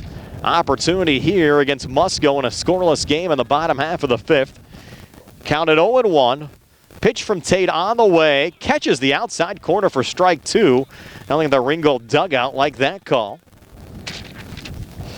But now 2 strikes on senior Kevin Willis. 0-2 pitch from Musco inside. Almost clipped Willis, who just stepped out of the way of that one. Count now 1-2.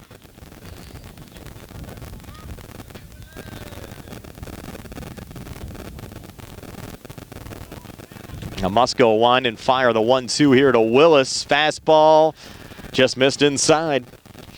Evens things up now at 2-2. And these 2 schools will play tomorrow at Bailey Park. Scheduled start time 7 o'clock.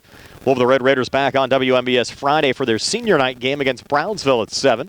Both on the radio and on Facebook Live. 2-2 here. Swing and a miss, strike 3. And down goes Kevin Willis. Now 8 strikeouts for Tate Musco. And 1 away here in the bottom half of the 5th. And Denny Verschaeren will come to the plate. Grounded into a fielder's choice to end the bottom half of the 2nd inning. So Verschaeren facing Musco. And the first pitch from Tate called strike. 0-1. Verschaeren came into the game a .500 average. Little guy, 5'4", 120-pound senior, getting the start at second base today. Musco's 0-1 to Verschaeren.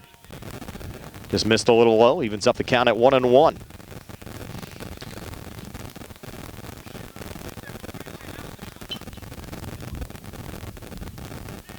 Verschaeren now stepping back in. Musco set to go.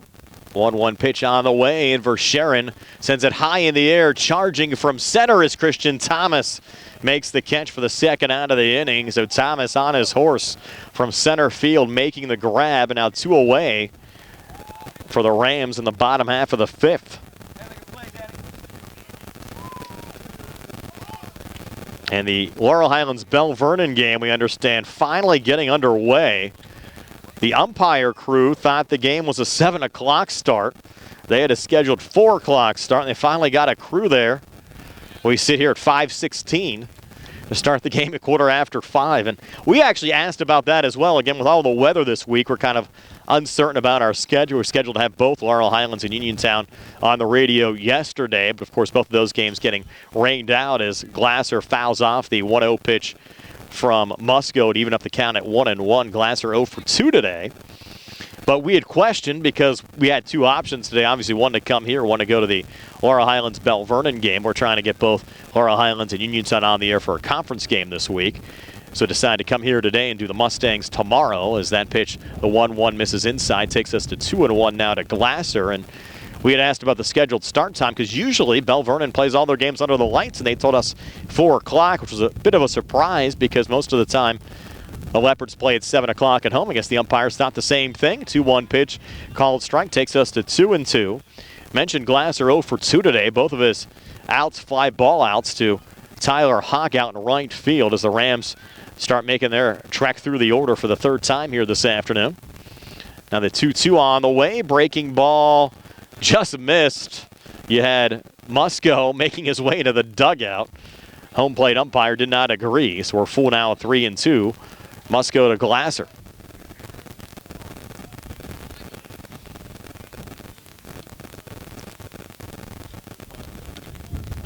Now the 3-2 on the way. Fouled off. Look out there into the tennis courts. So I parked far away, man. I don't take any chances. I got dented up last year down at Bailey Park. Had to go see our friends at Uniontown Detailing. Got me all fixed up. I had a little dent in my door for a couple weeks. Payoff pitch again. And another one fouled off. This one heading towards the school on the right side.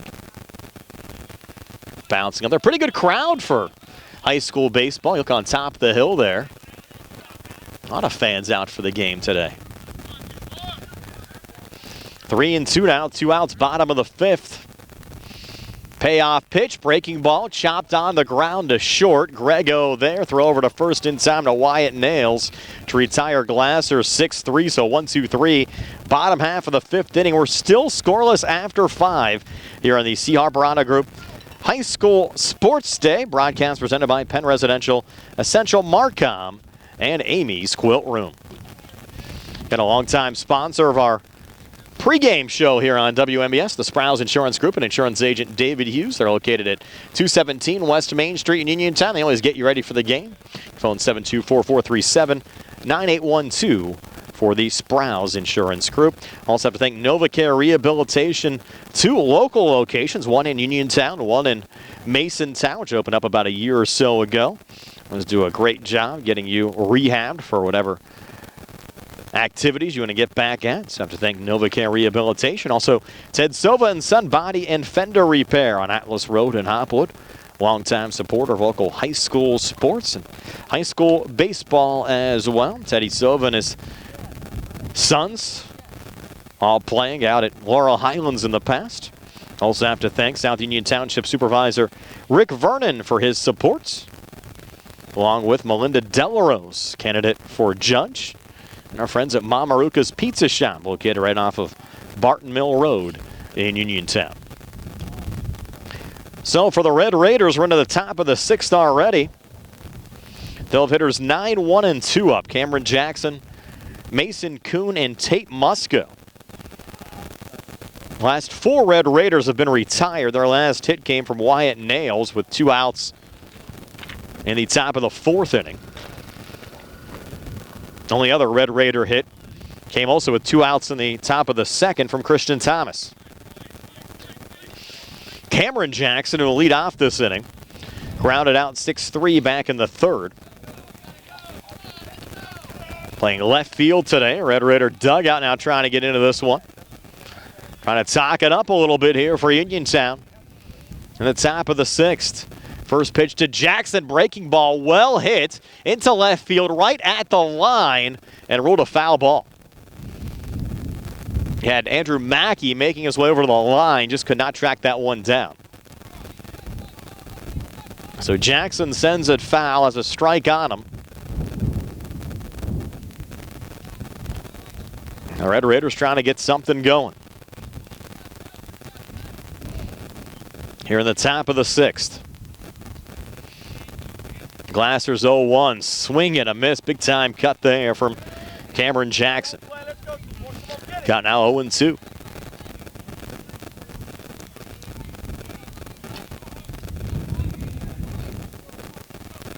Now the 0-2 pitch on the way, and Jackson popping this one foul. Look out there again. It was over our heads and out of play. Always got to look alive at high school baseball games. Still 0-2 from Glasser to Jackson. 0-2 pitch again. Jackson fouls off another one. Count remains 0-2.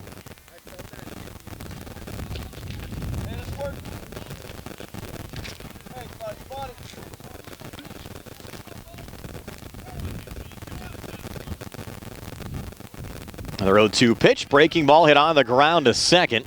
Charging, there's Verscheren. Couldn't come up with it. So safe at first, Cameron Jackson.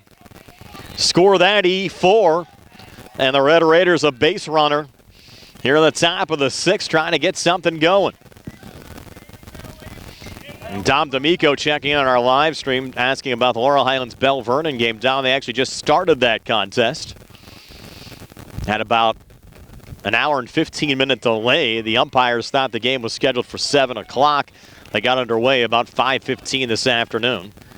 We'll keep you posted on that game. Well, at least we're on the air with this one, and we'll have all the high school baseball local scores posted on our WMBS Facebook page later on tonight as well if you miss anything. And if you miss those scores as well, Matt Sapienza will have them for you tomorrow morning as well between 6 and 10 a.m. Now showing bunt, pulling back there is Mason Kuhn. Pitching there for a strike, now 0-1. See if the Red Raiders can try to manufacture a run here in the top of the sixth. And Glasser step off there, make a little fake throw over to first, trying to keep Jackson back of the bag. And Jackson, plenty of speed, showing bunt, pulling back again there was Kuhn. This pitch missed for a ball to even up the count at 1-1. And Jackson, member of the Uniontown football team, one of their running backs. Good speed on the base paths.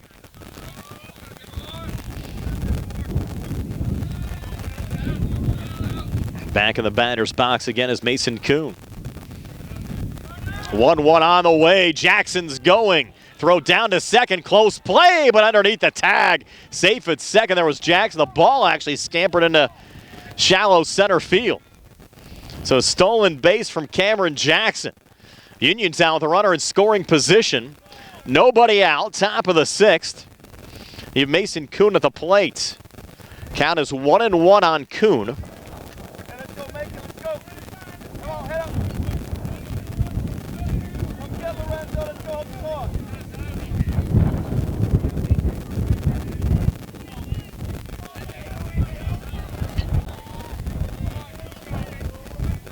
And back in the batter's box now is Mason. Jackson a healthy lead off second. 1-1 pitch.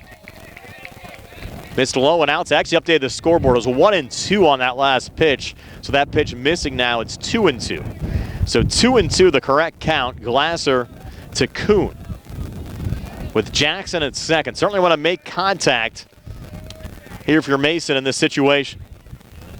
2-2 on the way, and Mason a little chopper. It'll go to third. Jackson back on the bag, and the throw over to first in time to retire Mason. So Mason now 0 for 3 today, and Jackson had to remain on the second base bag with the ball hit there on the left side. And now you'll have Tate Musco coming to the plate, who, like Kuhn, is looking for his first hit of the afternoon. He's a lefty facing the righty Lorenzo Glasser. Certainly with Jackson's speed, if Tate can get a base hit into the outfield, Jackson should easily score. On the first pitch from Glasser, a called strike there on Tate, takes the count to 0-1.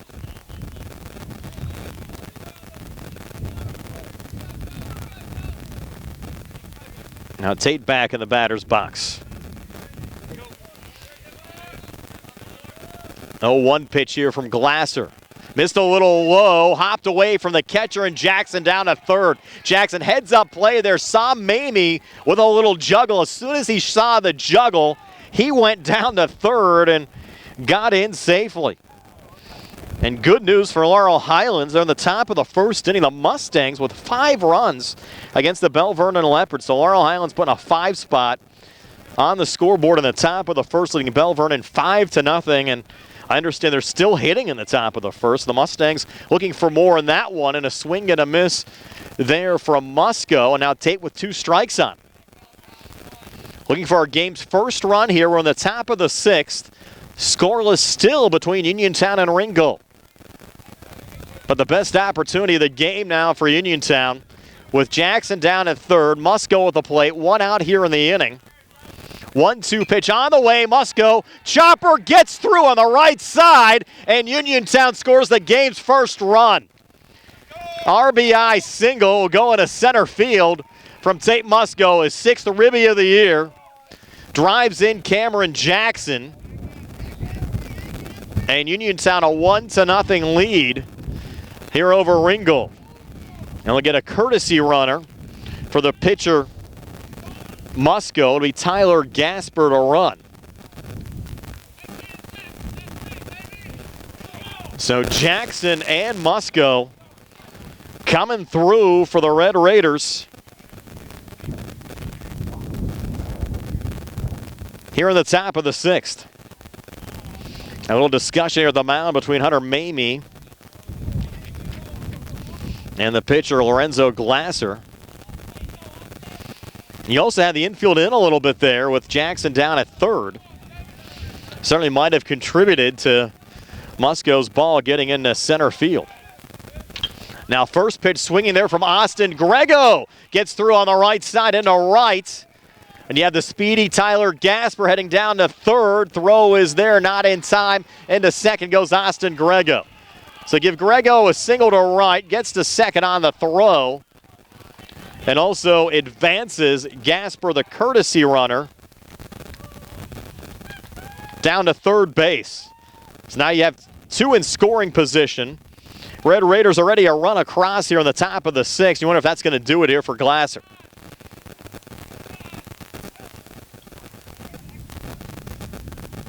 Red Raiders getting to him here in the top half of the 6th. 1 already across, just 1 out here in the inning. Looks like they're going to stick with Glasser for now.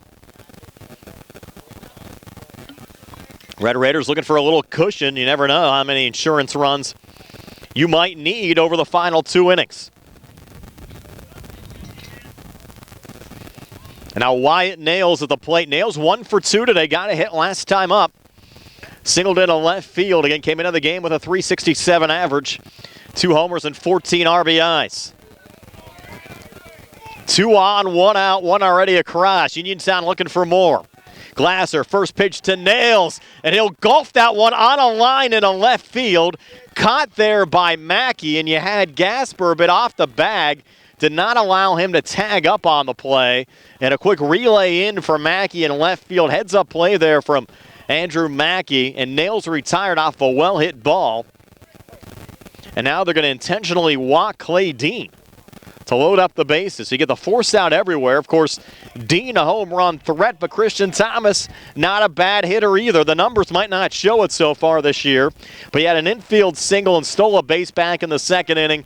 He's due again. Came in with a .160 average and 5 RBIs, looking to come through here again with the bases loaded and 2 outs here in the top of the 6th. First pitch here to Thomas. First pitch swinging, sends it deep down the right field line. We're going to rule that one a foul ball. Thomas likely the scheduled starter on the mound for Uniontown tomorrow against Ringgold. 7 o'clock start at Bailey Park.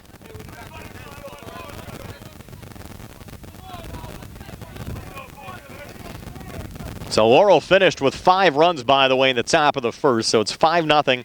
Laurel Highlands over Bell Vernon going to the bottom of the first there. 0-1 pitch here to Christian Thomas. He'll pop it up deep in the infield, and it will be caught there by the second baseman, Danny Verscheren, to end the inning. So Uniontown does leave the bases loaded, but they did get the game's first run. So we'll move to the bottom of the 6th. Uniontown now leading Ringgold 1-0 here on the C.R. Barada Group High School Sports Day broadcast presented by Penn Residential, Essential Marcom, and Amy's Quilt Room.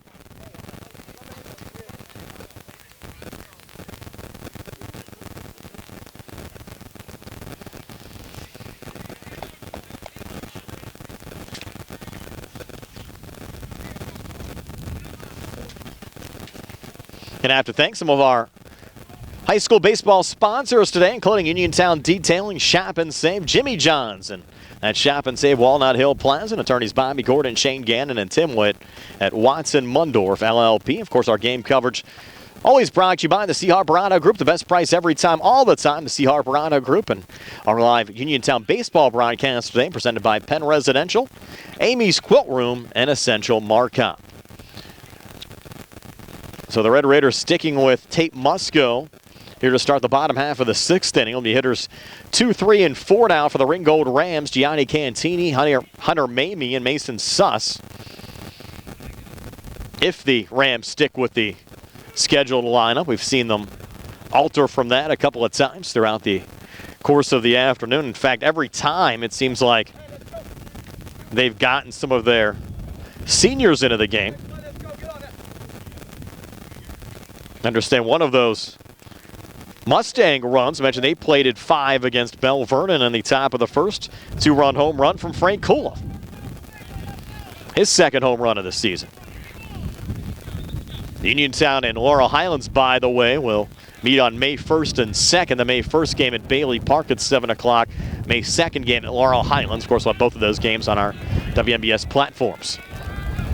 So Cantini to lead things off. And he'll swing at the first pitch here and send it foul down the right field line. You're starting to get some of those odd angles now for the sun here at Ken Griffey Senior Field. Make some of those fly balls a little tougher to see. Musco's 0-1 now to Cantini. On the way and chopped foul on the left side. Takes us to 0-2. Again, Cantini came into the game with a .219 average, but 0 for 2 today. A couple of swinging strikeouts against Tate Musco, and now has 2 strikes on him here. Trying to change that trend. 0-2 pitch on the way. Fastball just missed a little high and inside. Takes us to 1-2. And Musco's mowed down 8 so far in this game. Looking for number 9. We're to start the bottom half of the 6th. 1-2 pitch now to Cantini. On the way, missing outside. Takes us to 2-2. Again, this is pretty much the meat of the Ringgold order. Hitters 2, 3, and 4. Guys would certainly expect to be productive. Rams coming in 2-2 in the conference. Uniontown 3-1. 2-2 pitch on the way to Cantini, and that ball hit in the air to left field, dropping in front of Cameron Jackson. Relay coming in, and a quick relay from Cameron, leaving Cantini to just a single. Now the Rams trying to match the Red Raiders back after Uniontown plated a run in the top of this inning. And Cantini, plenty of speed. Now you have Hunter Mamie at the plate. He's 0 for 1 with a walk so far today. And Petrosky, his courtesy runner, stole a base for him last time up. First pitch, a swing and a miss from Hunter Mamie. Counted 0-1. Now time call there for Mamie with the winds blowing. You wonder if might got a little dirt in his eye. You can see some of that dirt coming right off the pitcher's mound right now as Musco looks for some better footing. Comes set out of the stretch. Throw over to first is gunned it over there. Back safely is Cantini. Already had 1 pickoff in this game as Musco was able to pick off Zane Mahoney back in the 4th inning. Now the delivery here to Mamie. Is this one high in the air, but foul on the left side. It's tough to pick up those balls in the sun. Even for us, we got a great position here as well, right behind home plate, up on a little hill, perfect vantage point We're watching high school baseball on a Tuesday afternoon. The wet and cold weather yesterday, still a little chilly. Don't mind those sunny skies here on a Tuesday afternoon. Count 0-2 with nobody out, one on for Ringgold. They're down 1-0 against Uniontown here in the bottom of the 6th. Time called again for Mamie. Hunter back in the batter's box. Set again is Musco. 0-2 pitch on the way. Another breaking ball called, strike 3. Mamie did not like the call at all, but it's the 9th strikeout of the game for Tate Musco. Now Mason Suss coming to the plate. Suss also 0 for 2 today.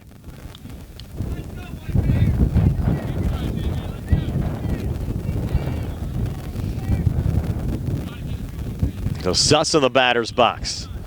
You still have Cantini over at first. Suss shows bunt. Goes right back there to Musco. High throw over at first, but brought down by Wyatt Nails. This goes as a sacrifice. 1-3, advancing Cantini down to second, but now you have 2 outs here in the inning. You have Andrew Mackey back at the plate again. Mackey was hit by a pitch back in the 2nd inning. Noah Weinberg, check that, Noah Windberg batted in his spot back in the 4th and struck out.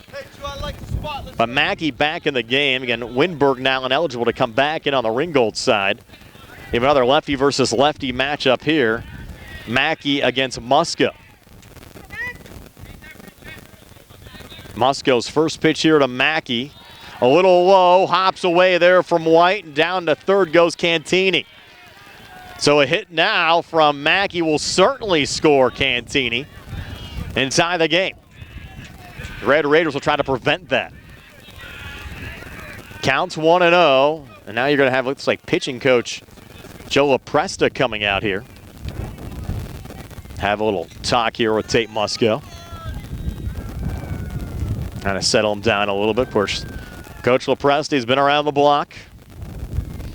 Former assistant over at Laurel Highlands. Now a 2nd year coaching here for the Red Raiders.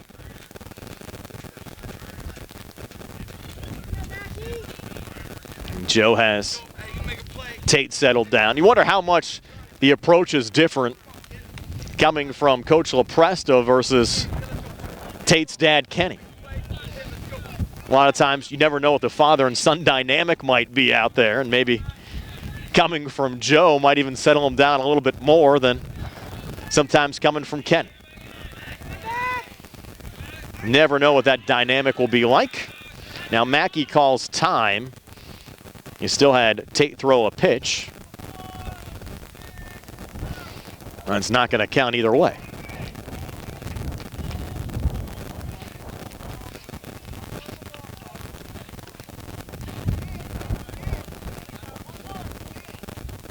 And the count should be 1-1. It is.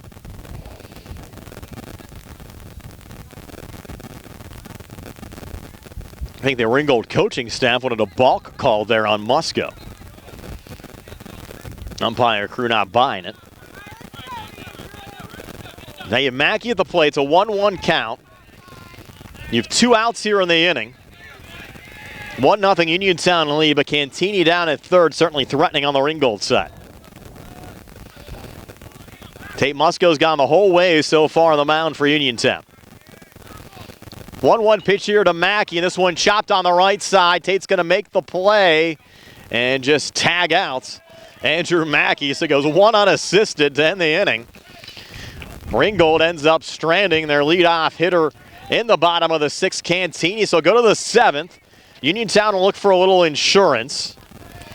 They still lead 1-0 over the Ringgold Rams here on the CR Parada Group High School Sports Day broadcast presented by Penn Residential, Essential Marcom, and Amy's Quilt Room.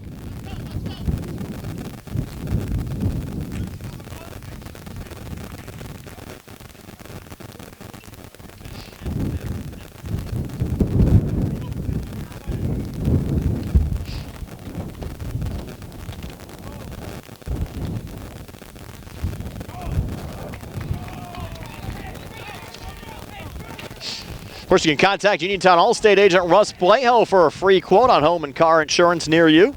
Located on Lebanon Avenue in Uniontown, you can phone Russ at 724-439-9700. Remember, you're in good hands with Russ Blejo and Allstate. Whether it's bankruptcy, criminal law, Social Security, disability, a variety of other legal issues, Zebley, Mahalovan White provides services aimed to resolve their clients' needs. Phone 724-439-9200 or visit zeblaw.com.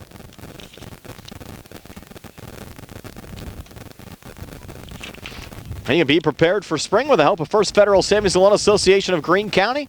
With a home improvement loan, home equity loan, or home equity line of credit, you can finally upgrade that old air conditioning unit, take care of that leaking roof, or replace those outdated floors. Apply online at ffgc.bank. First Federal Savings and Loan Association of Greene County, member FDIC, equal housing lender, NMLS number 458729. So Uniontown up 1-0. We're in the top of the 7th inning. Red Raiders looking for a little insurance. They'll have, looking at their lineup right now, hitters 7, 8, and 9 due up. Tyler Hawk, Tanner Uphold, and Cameron Jackson. They had a productive top half of the 6th inning, sending 7 men to the plate, getting the game's first run, and actually ended the inning with the bases loaded. They'll look for more here in the 7th. And by the way, as we look towards the bottom half of the 7th inning, Ringgold will have hitters 6, 7, and 8 due up. Ashton Ray, Remington Lessman, and Brad Banaszak. But first, the Red Raiders an opportunity to extend. And Tyler Hawk will get things started. Tyler 0 for 2 today. Senior right fielder came into the game with a .300 average and 2 RBIs. Struck out looking back in the 2nd inning, grounded out 1-3 back in the 5th. Hawk in the batter's box. First pitch on the way, called strike from Lorenzo Glasser, who, like Musco, has gone the entire way for the Ringgold Rams. Uniontown really only got to him in that 6th inning. It was an unearned run. It started with Cameron Jackson getting on via an error by second baseman Danny Verscheren. So Glasser yet to give up an earned run, but still down 1-0 on the scoreboard. And a 1-1 count now to Tyler Hawk, who's showing bunt, pulls back, pitch now on the way, breaking ball misses high. Takes us now to 2-1. On the Uniontown side, you still have Austin Grego loosening up. I don't have a pitch count on either side right now, just myself and Matt Sapienza here on the WMBS side. Well hit ball through on the left side. Got past Brad Banaszak into left field, and here running into second with a head-first slide safely is Tyler Hawk. And he got to score that one E5, but Hawk gets down to second. That one went right between the wickets. And the Red Raiders looking for a little insurance. Get Hawk into second base. 2 base error. Second error committed by the Rams. And the Red Raiders in a good spot here with nobody out in the top of the 7th. Up a run. Now with Tanner Uphold coming to the plate. Tanner certainly due 0 for 2 today. Senior designated hitter batting in place of Jack White. Again, came into the game, .267 average and an RBI. Grounded out 1-3 in the 3rd. Struck out looking to end the 5th. Gets a little instruction there from head coach Kenny Muska. Kenny, a great coach for Uniontown, done a nice job building back up this Uniontown baseball program. Last year in the playoffs for the first time since 2014, trying to take the next step here in 2023 and pick up a WPIAL playoff win. Of course, they came oh so close last year. Thought they might have a walk-off winner.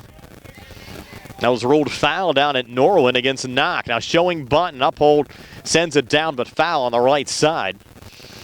Of course, you have that grass infield here at Ken Griffey Senior Field as well. Can certainly help hold up some of those bunts with maybe a little moisture still in that grass after the rains yesterday. Could aid in killing them a little bit as well. Grego still loosening up. In fact, pitching coach Joe LaPresta over there as well, just checking in on him. Uphold already. It'll glance back at second from Glasser. Shows bunt, pulls back. Pitching there for a strike, and now 2 strikes on Tanner Uphold. Cameron Jackson in the on-deck circle for the Red Raiders. And on the top of the order, and Mason Kuhn after that. 2 strikes now on Uphold. Certainly want to put the ball in play here with a runner already in scoring position. And nobody out here in the top half of the 7th inning. Uphold choking up on the bat. And with 2 strikes, lays down a bunt. It stays fair, and everybody's safe. So the Red Raiders rolling the dice, putting down a 2-strike bunt from Uphold, and it goes as a bunt single. Remember, if that ball goes foul, he's out. Boy, Kenny 7-11, getting lucky out there today, and give Uphold a lot of credit as well. Well executed. Now runners on the corners. Kenny might be buying a lottery ticket tonight. Infield now coming in. Jackson at the plate. Had a big hit that got through last time up. He has plenty of speed as well. Again, nobody out. Ringgold can't afford to give up another run here. Hawk down at third. Uphold at first. Glasser's gone the entire way. Comes inside there, almost clipped Jackson. And they're going to let Tanner Uphold steal second. No throw. Uphold taking second. Again, Ringgold thinking there if they make a throw down to second, he might get the speedy Hawk heading home.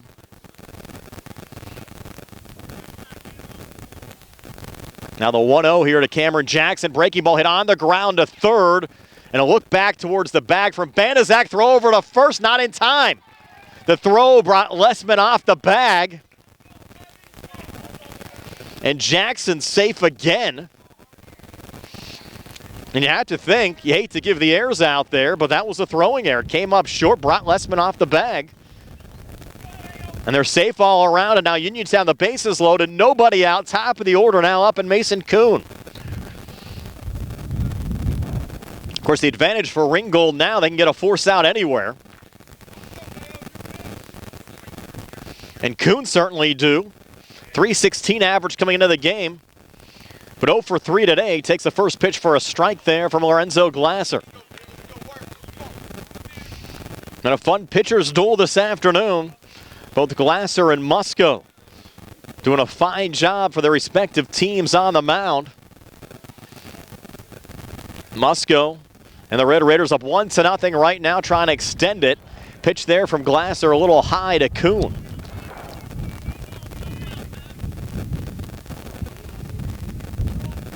Count now even at 1-1.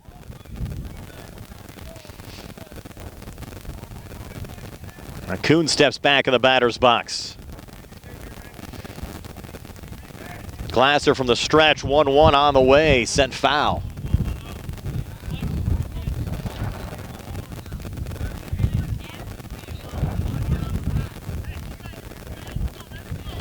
Now 1-2 to Mason Kuhn.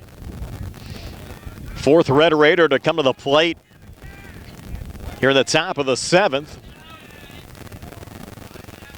Still without an out recorded. Red Raiders with the bases loaded as Kuhn calls time. And the junior second baseman's kind of come up in the system with Tate Musco. Those two have played a lot of baseball together over the years. 1-2 here. Line drive. Fair ball on the left side. This will score a couple of runs for the Red Raiders. Across is Hawk. Uphold also scores a pair of RBIs for Mason Kuhn, who got down to second on the throw. 6 RBIs now on the season for Kuhn, and the Uniontown lead now at 3-0. And he'll have a little cushion heading to the bottom half of the 7th inning.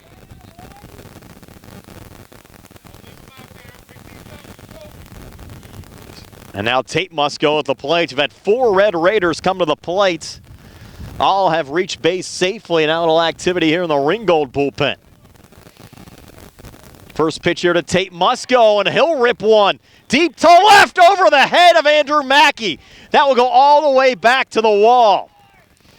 Cameron Jackson scores. Also coming across, there is Mason Kuhn, and it's a triple for Tate Musco. A 2 RBI triple for Tate Musco. Musco now 3 RBIs in this game. Has 8 for the season, back-to-back hits for Musco, and that'll probably be it for Lorenzo Glasser. An over pitching change, it appears, here on the Ringgold side. After 5 straight Red Raiders have reached base safely here in the top half of the 5th inning. Lead now at 5-0 for Uniontown over Ringgold, and they are going to make a pitching change. So we'll step aside. 5-0 now. Uniontown over Ringgold here on the C.R. Parada Group High School Sports Day broadcast presented by Penn Residential, Essential Marcom, and Amy's Quilt Room. And by the way, it's 5-0 still Laurel Highlands over Belle Vernon. That game, though, only in the top half of the 2nd inning after they were delayed an hour and 15 minutes due to the umpires arriving late there. So they're going to corral a new Ringgold pitcher. We'll be back to tell you all about him here on the WMBS Facebook page. Going to have to thank all of our sponsors today, including Penn Residential, Essential Marcom, Amy's Quilt Room, Henry and Stewart Audiology, the law offices of Zebley, Mahaloff, and White, Jackson Farms Dairy Store, the C. Harper Auto Group, Movement Physiotherapy, Davis & Davis Attorneys at Law, Russ Bleho, your local Allstate Insurance Agent, First Federal Savings and Loan Association of Greene County, the Catholic War Veterans, Post 1669 in Hopwood, Potter's Bar and Grill, Uniontown Detailing, Ford of Uniontown, Movement Physiotherapy, the WVE Medicine Uniontown Hospital, Peachin's Pharmacy, M&R Transit, the Sprouse Insurance Group, NovaCare Rehabilitation, Ted Sova and Son Body and Fender Repair, John Marietta for Fayette County Commissioner, South Union Township Supervisor Rick Vernon, Melinda Delarose for Judge, Mama Maruca's Pizza Shop, the Center's for Rehab Services, the physical therapist Jim Burns, State Farm Agent Lauren Yeoman, the Ratcliffe Law Firm, Shop and Save, Uniontown Detailing, Jimmy Johns and attorneys Bobby Gordon, Shane Gannon, and Tim Witt at Watson Mundorf LLP. So the new pitcher for the Ringgold Rams is Ashton Ray. Ray was in center field. So now he's on to pitch. We'll probably see some other defensive changes as well. Get Glasser on the hill. Looks like Ashton Ray now might be playing first base. No, actually, Ashton Ray pitching. Lorenzo Glasser trying to check here and see where he's at right now. Now Remington Lessman still at first. So it looks like they just took Glasser out to center. Get you some numbers here on Ray so far this season as well on the Ringgold side. Now the Red Raiders got the insurance they were looking for. They're in the top of the 7th, 4 already across. Still nobody else. And you have Austin Grego at the plate. First pitch to Grego called strike. Count 0-1. So they're kind of taking out a senior day here for Ringgold right now with the Red Raiders plating a run in the 6th, now 4 here in the 7th. 0-1 from Ray to Grego. The wind really picking up right now. Pitching there for strike 2. And now 2 strikeouts on Austin Grego. I think the Red Raiders already accomplished what they wanted to do coming into this inning. It's giving themselves a little bit of a cushion. For Ray, this is his 6th appearance. Came in with an 0-1 record, 3.41 ERA. And Grego, a little check swing, didn't go. Pitch missed for a ball. Takes the count now to 1-2.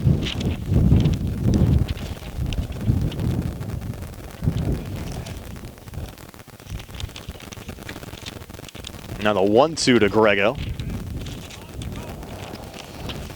And Grego hits that one foul on the right side. Up near the school. Count remains 1-2. Couple more stats on Ray. He's worked 12 1/3 innings, given up 10 hits, 8 runs, 6 of them earned, struck out 12 while walking 8 so far this season. Ray's 1-2 now on the way to Grego. That one hit high in the air to right, again in foul territory. Count again remains 1-2. Grego 1 for 3 today. Grounded out back in the 1st inning, struck out looking in the 4th, and singled in the 6th. Comes to the plate here with Tate Musco now down at 3rd. after 4 have already come across for Uniontown. 1-2 again, Ray to Grego. That pitch misses low and outside, evens up the count now at 2-2.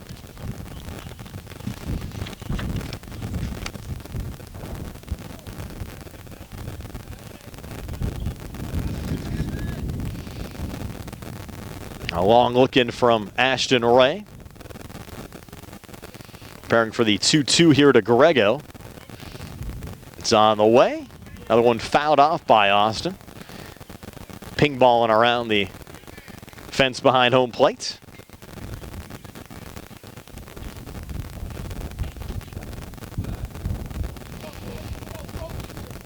And we'll see if the Rams stick with their scheduled 3 due up of Ashton Ray, Remington Lessman, and Brad Banaszak in the bottom of the 7th. They'll have a lot of ground to make up. 2-2 pitch here again to Grego. Went behind him. Count now 4-3-2. Terry Clark also checking in on our live stream. Hello, Terry. A payoff pitch now to Austin Grego. As Ray and the Rams just trying to get out of this top half of the 7th. Pitch on the way, hit on the ground, but foul. And that time, Kenny Musco making the snag down there at third.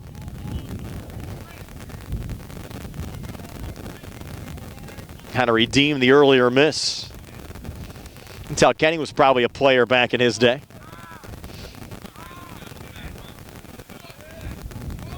Now step off here from Ashton Ray.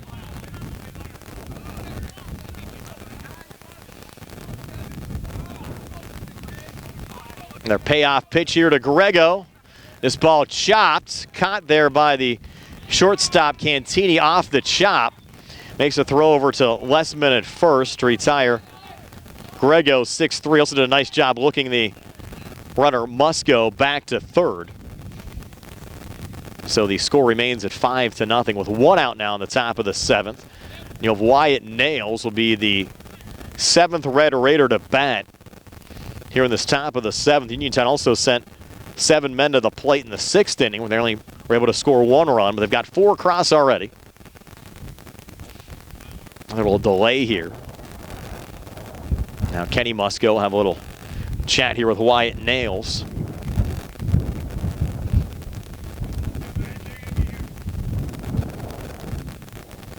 They bring a courtesy runner out there for Tate.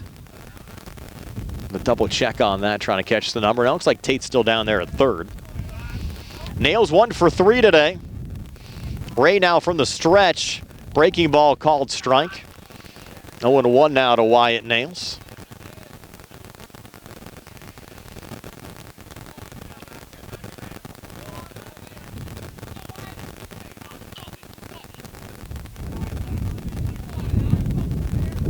Now the 0-1 on the way. Nails fouls it back off the fence. Moves the count to 0-2.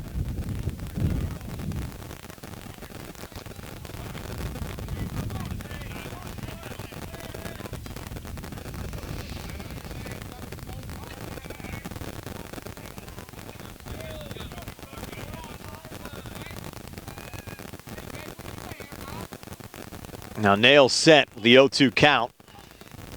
Pitch on the way. Wyatt pops this one up. And will bounce on the hill. Matt would have brought his glove, might have had a play on it.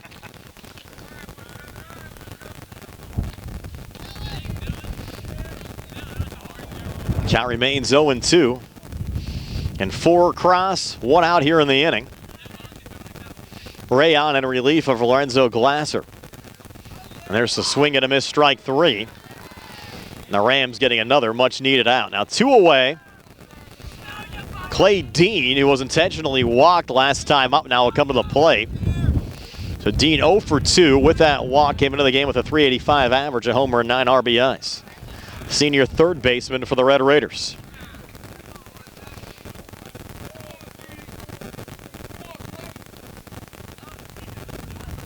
Ray clean look over at Musco over at third. First pitch missed outside there to Dean. Count 1-0. Uniontown with the win for the moment will tie Greater Latrobe again for first place in the conference. Again, the Wildcats playing Albert Gallatin this afternoon. If the Wildcats pick up a win over the Colonials, they'll go back a half game up over the Red Raiders. But again, Uniontown will play Ringgold tomorrow as Dean, a big cut there, came up empty. Evens up the count at 1-1. And if Uniontown would get a series sweep, assuming Greater Latrobe, who's heavy favorites going in against Albert Gallatin this week, sweeps the Colonials, then you'll have the Red Raiders and Wildcats tied atop the conference with their series coming up next week.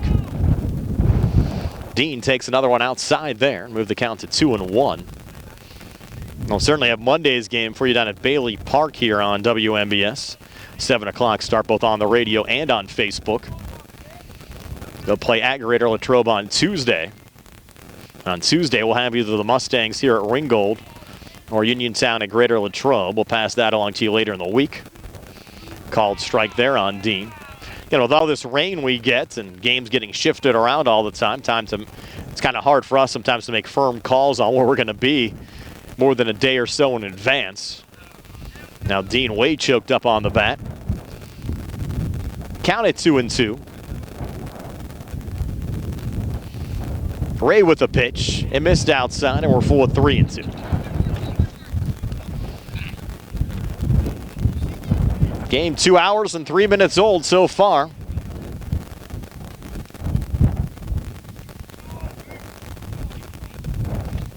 And Ringgold will just have 3 more outs to work with in the bottom half of the 7th inning. 3-2 pitch again. That went off the bottom of Dean's bat. Ruled a foul ball. He was trying to jump out of the way of that one. Seen a couple of those so far this year for our high school baseball game broadcasts.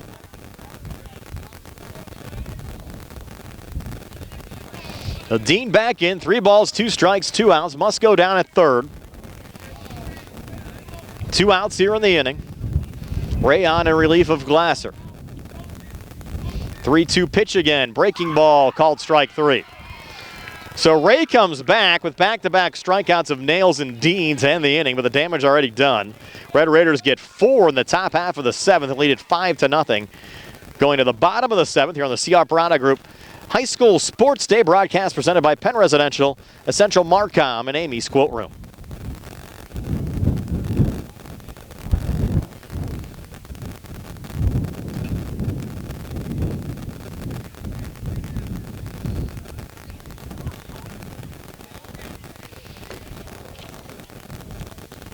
Again, I have to thank our presenting sponsors of this Uniontown baseball game, Penn Residential, Central Marcom, and Amy's Quilt Room. Penn Residential, a human service agency that provides 24-hour around-the-clock services and support for individuals with intellectual and developmental disabilities. Penn Residential, also some great employment opportunities. If you're looking for work, certainly check out PennResidentialInc.com. Our pregame show earlier on today brought to you by the Sprouse Insurance Group and insurance agent David Hughes. Of course, our postgame show will be brought to you by South Union Township Supervisor Rick Vernon. Trying to keep the team together with Bob Schiffbauer and Jason Scott in South Union Township. Always do a great job. And it will be a new pitcher for the Uniontown Red Raiders to start the bottom half of the 7th. Austin Grego on in relief of Tate Musco. So Grego was playing shorts. And we'll try to get a number here as they moved around a lot of guys here in the infield. You still have Mason Kuhn at second, Wyatt Nails at first. Clay Dean down at third. Would not be surprised if that's Christian Thomas playing short. It is. So Christian Thomas moves to short. Let's see if Musco's out of the game or if he's maybe in center field. You got a righty in center. That's number 3. Tyler Hawk now in center. He was in right. And Musco's now in right field. So to recap the defensive changes, you've Musco now in right, Hawk in center, Thomas at short, and Austin Grego pitching for the Uniontown Red Raiders, and Ringgold down to their final 3 outs. Ashton Ray to lead things off. Takes the first pitch outside for ball 1. Ray just 1 at bat, struck out looking back in the 2nd inning. Zane Mahoney walked and was caught stealing, batting in his spot back in the 4th inning. Next pitch on the way, sent foul there from Ray. And into the parking lot, actually bouncing on the walkway. And some numbers on Grego so far this year. Has made 5 appearances. Has yet to produce a decision. Came in with a 1.50 ERA. Really has worked limited innings. Finds the strike zone there. Take the count to 1-2 now to Ashton Ray. Came into the game 4 2/3 innings of work. Giving up 3 hits, 1 run. It was earned. Struck out 8 and walked only 1 so far this season. So has pitched in relief, but has been very solid for Uniontown. And that one chopped on a low roller to Thomas. It's short, tough throw, but in time. Over to Wyatt, nails at first. Christian Thomas, big time play over the shortstop position. With the throw, 2 nails to retire Ray 6-3 for the first out of the inning. Now to bring up another pinch hitter. Alex Colano to bat for Remington Lessman. Lessman was 0 for 1 with a walk. So Colano will see his first plate appearance of the game. We'll take strike 1 there from Austin Grego. Some numbers on Colano so far this season. Trying to get those to you in just a moment as that pitch misses. Outside Colano, 240 average. Came into this game with 3 RBIs, including 2 doubles.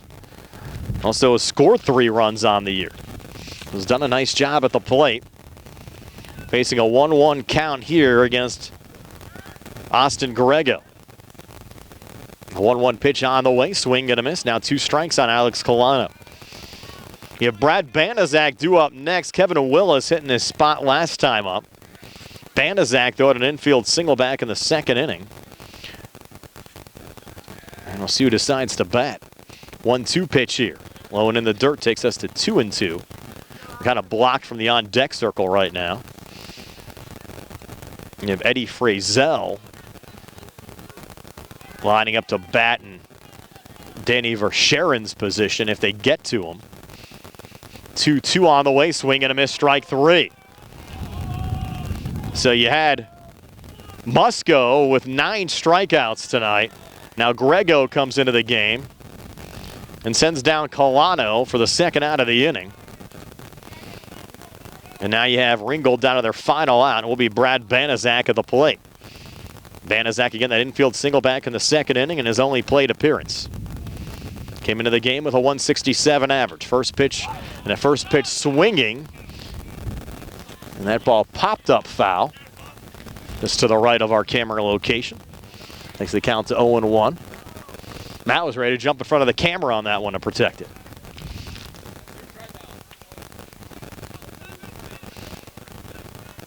Now the 0-1 here to Banaszak. Other one sent foul. You play any baseball growing up, Matt? He did play Little League. Probably has a glove somewhere at home. I was the LVP. LVP, what does that mean? Least valuable player, I got you. So the Rams down to their final strike. Let's see if the Red Raiders can end it right here. 0-2 pitch on the way. That one a little high. Takes us to 1-2. From Ray to Banaszak.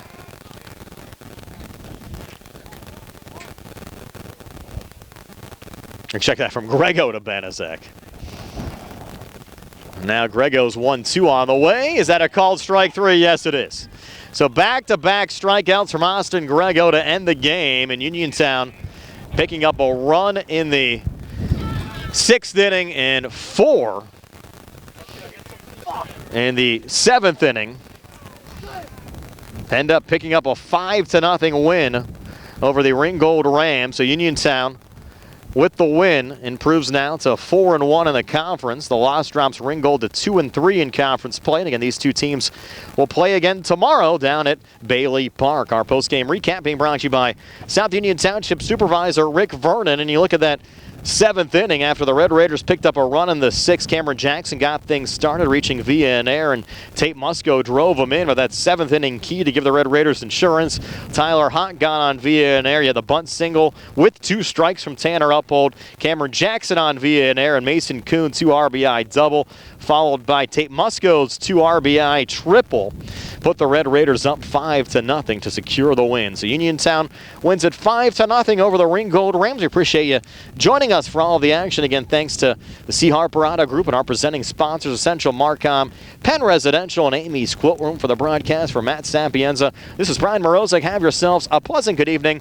Again, your final score from Ken Griffey Senior Field, the Uniontown Red Raiders, a 5-0 win over the Ringgold Rams. So long, everybody, from Ringgold High School.